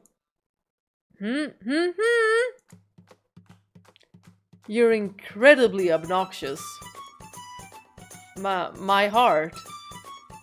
For a second there, she almost had me feeling a little better about myself, but that went right out the window. So you came here a couple years back? That would have been right around when the Lord's slaves revolted, yeah? Yes, right about then. I wish I could have been there for it. I bet it was all sorts of crazy. You mean you weren't around when it happened? Nope. I wasn't in these parts till about a year or so ago. So I've only heard the stories. Back when the uprising happened, I wasn't even in this country. I was way, way far away. I see. So you only moved here recently then? No, didn't move. I was kidnapped. What? Is what I also wanted to say. What? I'm a bit of an airhead, if you haven't noticed. One day, I was just suddenly taken captive and then I got sold off. What? What, really? Yep. She was taken captive and sold off? I didn't mishear her, did I? You talk about it like it's just a part of your daily routine. Well, it is the second time it's happened. It is? Okay, back to the tour then, shall we? What? That raises even more questions. Indeed it does!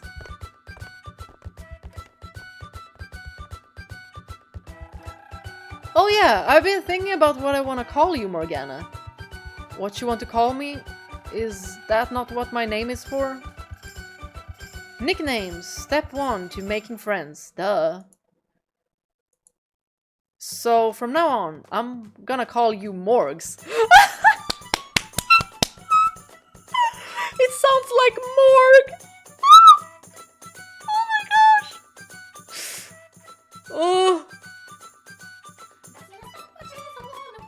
Hold up, I'm gonna get some water.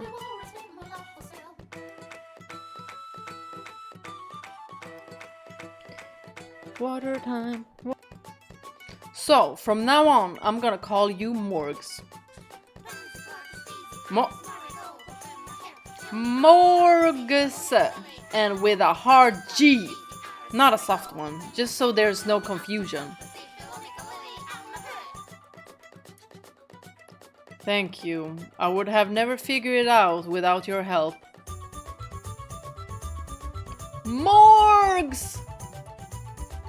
Can you not call me that? It rather gets on my nerves. You can call me Jerry. I love that. You can't be serious. Good heavens. I cannot keep up with this girl. Anyway, what about That about covers it. All that's left to show you is the storeroom. Weren't we just there? Yes, but there's a second one. Below us. Below the floor? I made my way to the corner of the room, crouching down and pulling up one of the floorboards. From beneath it appeared a staircase leading downward. Oh, underground storage! Nice and cool to keep things fresh too.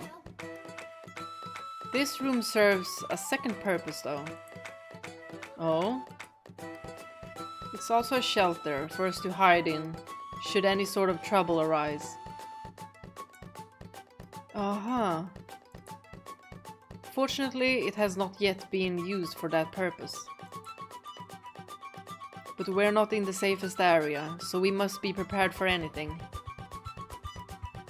Oh yeah, that makes sense. Nice a place as this is, I guess this is still in the slums. Indeed. Here's hoping we don't ever have to use it. Indeed. So that's everything then. I've seen the whole place. Yes, that's everything. Or I suppose I should show you the kitchen as... Ah! What's up? I completely forgot I was trying to start a fire! Oopsie! Ugh. I scrambled back to the kitchen, but as I had feared, it was far too late. The coals were long since dead. All that work for nothing. It looks like you've got a bit of an airheaded side too, Morgs. And who do you think is to blame for that? It's alright, we can get it lit together. Together? This is all your responsibility. Oh my gosh. These two. I'm already loving Morgana and Ceren's dynamic together. They're so fun. As the sun began to set and meal preparations were complete, the girls started to emerge from their rooms, a bustle forming in and around the kitchen. Some sluggishly rubbed the sleep from their eyes, while others complained about clients. Some took a moment for me to recognize in their casual clothes sans makeup. Off the job and being themselves, they looked less like prostitutes and more like just ordinary girls.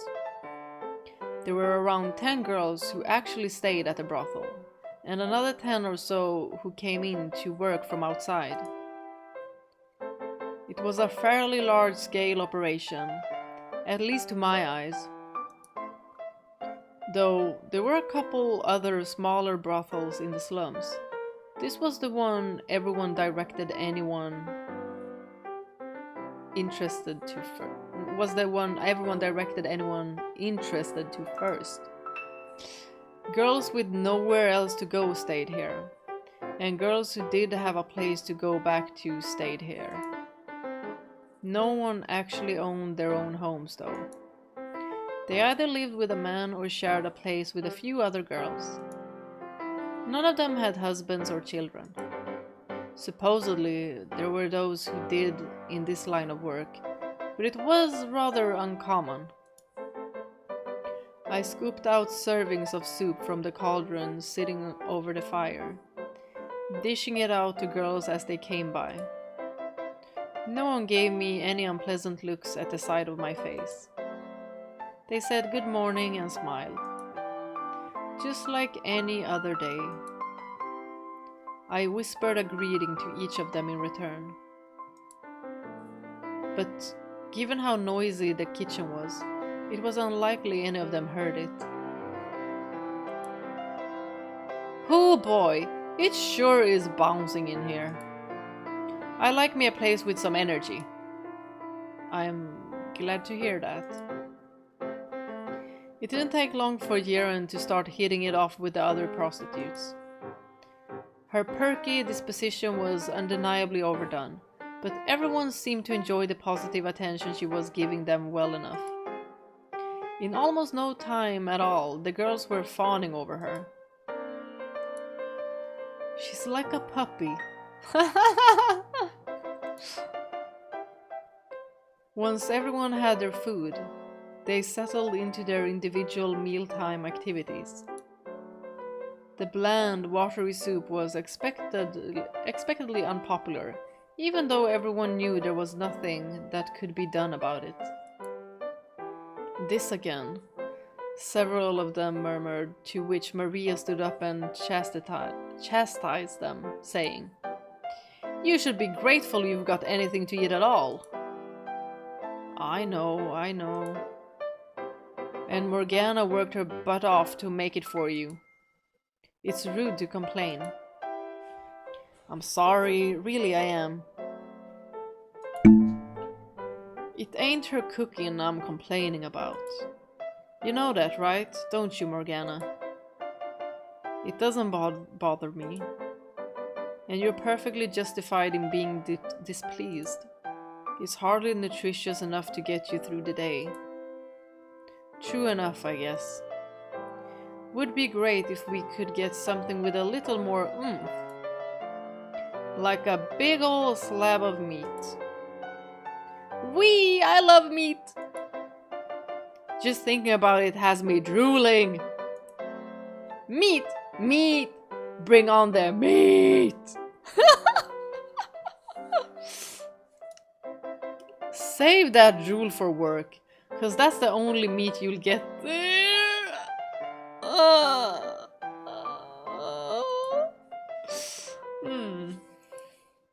I wonder, maybe I can pretend this root-looking thing is meat, and I'll actually taste it. It'll actually taste like it. Meat from the depths, I summon thee. Me, M-E-A-T. Chomp chomp. Nope, still not meat.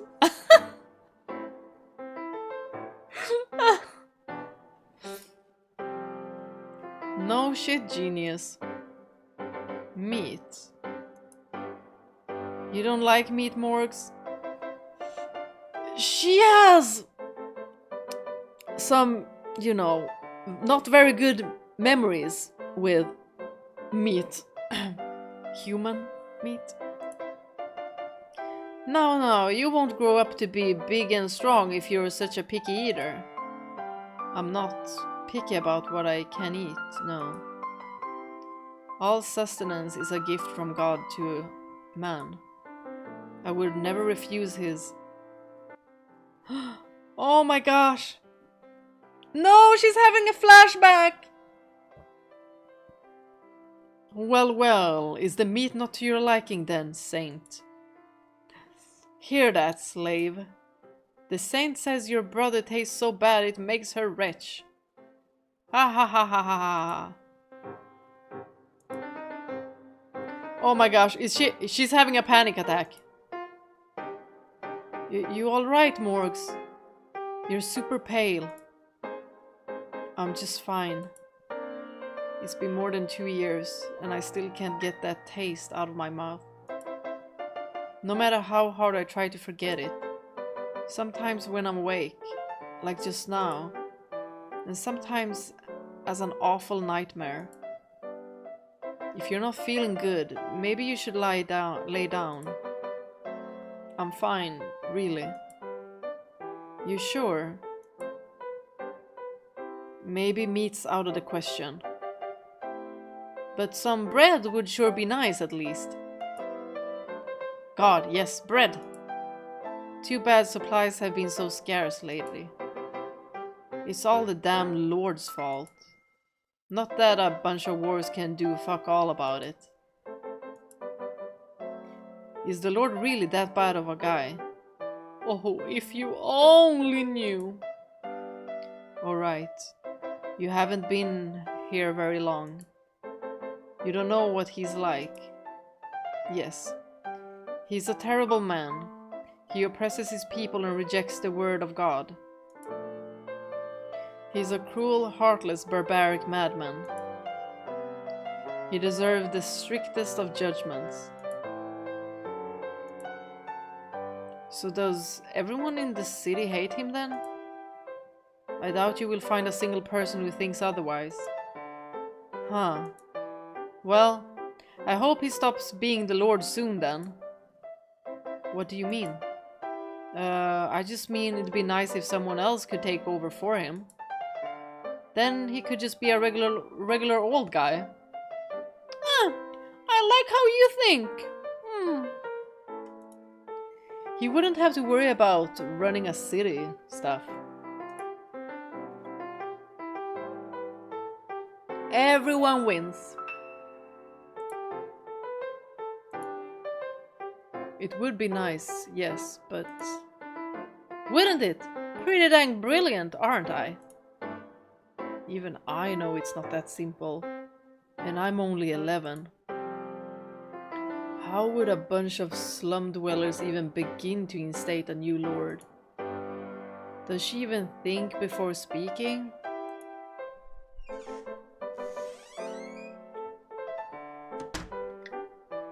Well damn, I was hoping to make it before breakfast time.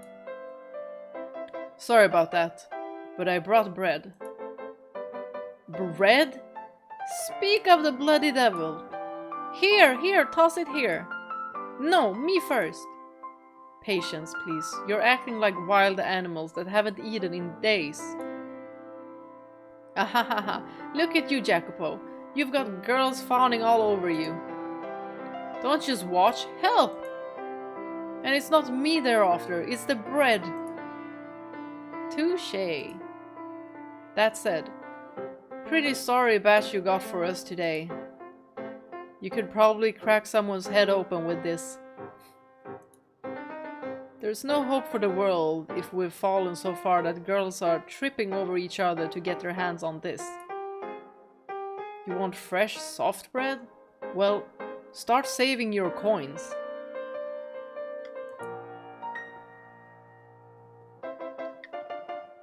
And until then, this is the best we can get. Let it soak in your soup for a bit. That should soften it up some. Though, you should be grateful to have it at all. How much longer till I fall into a pile of money? Morgs! It's a man! There's a man here! I have eyes, thank you very much. Who is it? You know? Oh, is he a client? No, he's not. He's more... oh, how should I put it? Someone who doesn't know how to keep his nose out of other people's business. Oop! Excuse me, did your eyes fail to detect that I have ears?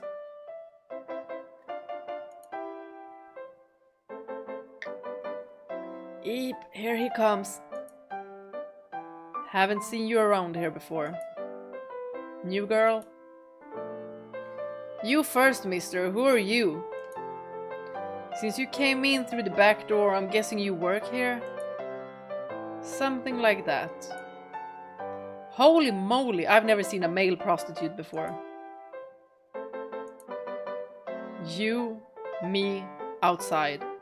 Now. Whoa! Talk about aggressive! Inter-office romance never ends well, you know. Maria'll get really mad if she finds out. This ship's sinking before it even leaves the port. Two prostitutes in the throes of forbidden love. Until one day, an older client finds out and goes mad with rage. All of a sudden, there's a knife in his hand. He swings! And... Maria, what the hell's wrong with this new girl? You know what? I think in our time, she would be a fanfiction writer. I've never seen anyone with this much air inside their head. She's a fun! They just don't know what fun is yet. Oh, that's Ceren. She joined today. She's a bit off in the head, but she's a nice girl. I'm sure you'll get on just fine. Nice to meet ya. Wait, does that mean we have the boss's approval? It's crazy enough that they're running this place themselves, but to allow... No. Cheer on a sinking ship. This place is out of this world. We just met 5 minutes ago though. So how about we start as friends? Shut up and listen to me for a second, chatterbox. Until I say otherwise, you are not to speak another word. You will listen to every last word I say and carve it into that empty skull of yours. Understood?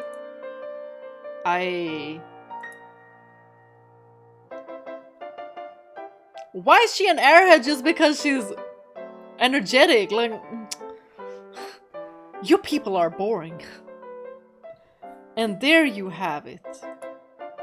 I assist with the brothel's operations, nothing more. I presume you've been told about how this place doesn't have a formal manager. So sometimes situations arise for which a man's presence is necessary. Yep. He may look like a scrawny dork, but he's actually surprisingly useful. Was that really necessary? Sorry, my bad, slip of the tongue. Huh, neato. So, have you two known each other a long time? You seem like you're pretty close. It was pretty much just the two of us fighting to survive for years. That's awesome! I love that kind of thing. Together through thick and thin. Not too long ago, he and some other guys started up a band of peacekeepers. So he's been spending more of his time training up with them these days. That said, I guess it's not too bad knowing we've got someone we can throw at troublemakers if need be. Oh, peacekeepers! Sweet! You don't look like you'd put up much of a fight though, mister. No, that's because he's only second strongest. I'll see myself out.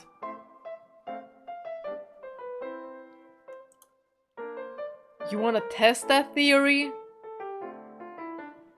Are you threatening a girl? Jacopo? Didn't think so. Second strongest? Maria, you need to teach this girl some damn manners. You need manners! We'll be drowning in complaints if she treats patrons like this. I'll have you know, I butter my clients up so much they're a big slippery mess when I'm done with them. I'll be just fine, I promise. Oh, I bet they...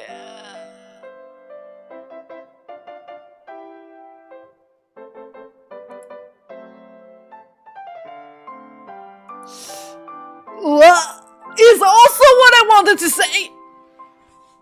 That's not what I meant, I swear it. What are you getting all flustered for? You're a whore just like the rest of us. On a somewhat related subject, where exactly did you pick up some of those mannerisms? Huh? Why do you ask? I seem pretty normal to me. It will be quicker to list the things about you that are normal than aren't.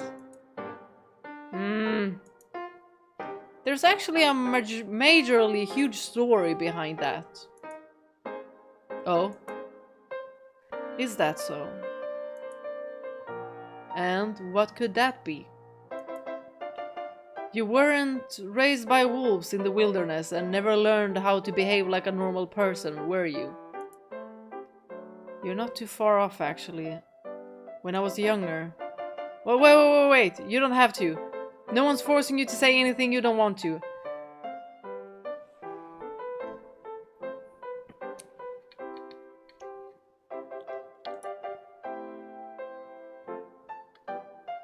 I didn't grow up with my parents.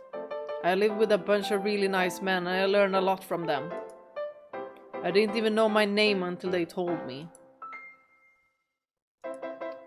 I thought my name was Me till I was around 5, but then one of the nice men told me it was actually Ceren. He was super duper disappointed in me. Called me the dumbest broad I ever known. Talk about rude. But they kinda rubbed off on me, so that's probably what you're seeing.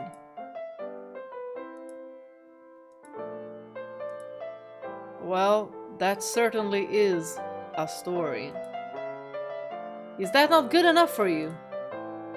I'll just say the nice man was absolutely right. How rude. It's genuinely concerning how stupid this girl is. Y'all, let her live a little. Y'all are living in the slums. Literally wasting away here. Eating watered down soup. And almost fighting over a rock hard bread. Live a little.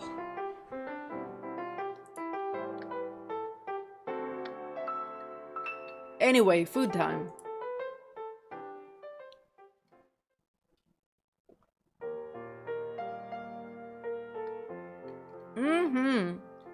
I'm stuffed. It's amazing how much of a difference little bread makes. Haha, glad you enjoyed it. Cause starting tomorrow, you gotta work if you wanna eat. Aye aye, boss. Alright, she'll be working here too. It almost slipped my mind. She seems like such an innocent girl. So far removed from carnal desire. Yet she'll be out there, selling her body. Letting them put their filthy hands all over it. What's up, Morgs? You've been staring at my face something fierce. Well, I was just admiring the unusual color of your skin. Ah, yeah, I'm not from around these parts.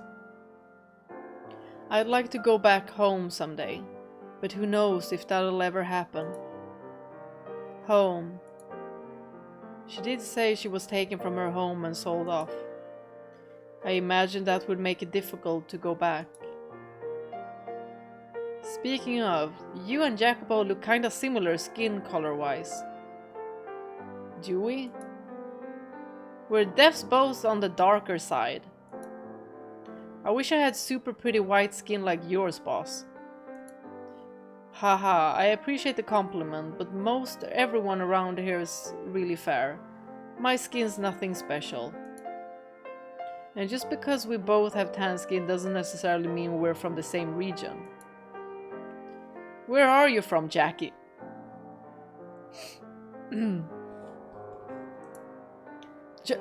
Jackie? Pretty dang adorable nickname, ain't it? I would very much appreciate it if you never called me that again. Oh, but it's so cute! Back to the question of where I'm from. I don't remember. In my earliest memories, I was already living here. Chances are things weren't great wherever it was. Otherwise, I would probably remember something. Oh darn, that's too bad. But you know, Jackie, maybe where you came from is close to where I came from. Go back a few generations and maybe we even share some family. Something that he talked about with Morgana.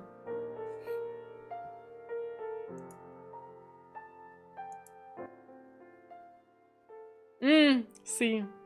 I'd wager a guess you probably come from the same part of the world as me. If you go back far enough, you might even find we share ancestors. Who knows? I told you to stop calling me that. Though I suppose there's a chance you're right about that. We! That makes us family then, Jackie. Ah, get off me, let go, damn it. Well, well, she seems to have taken quite a liking to you. Why did I just think that I wished he had said that no, they weren't?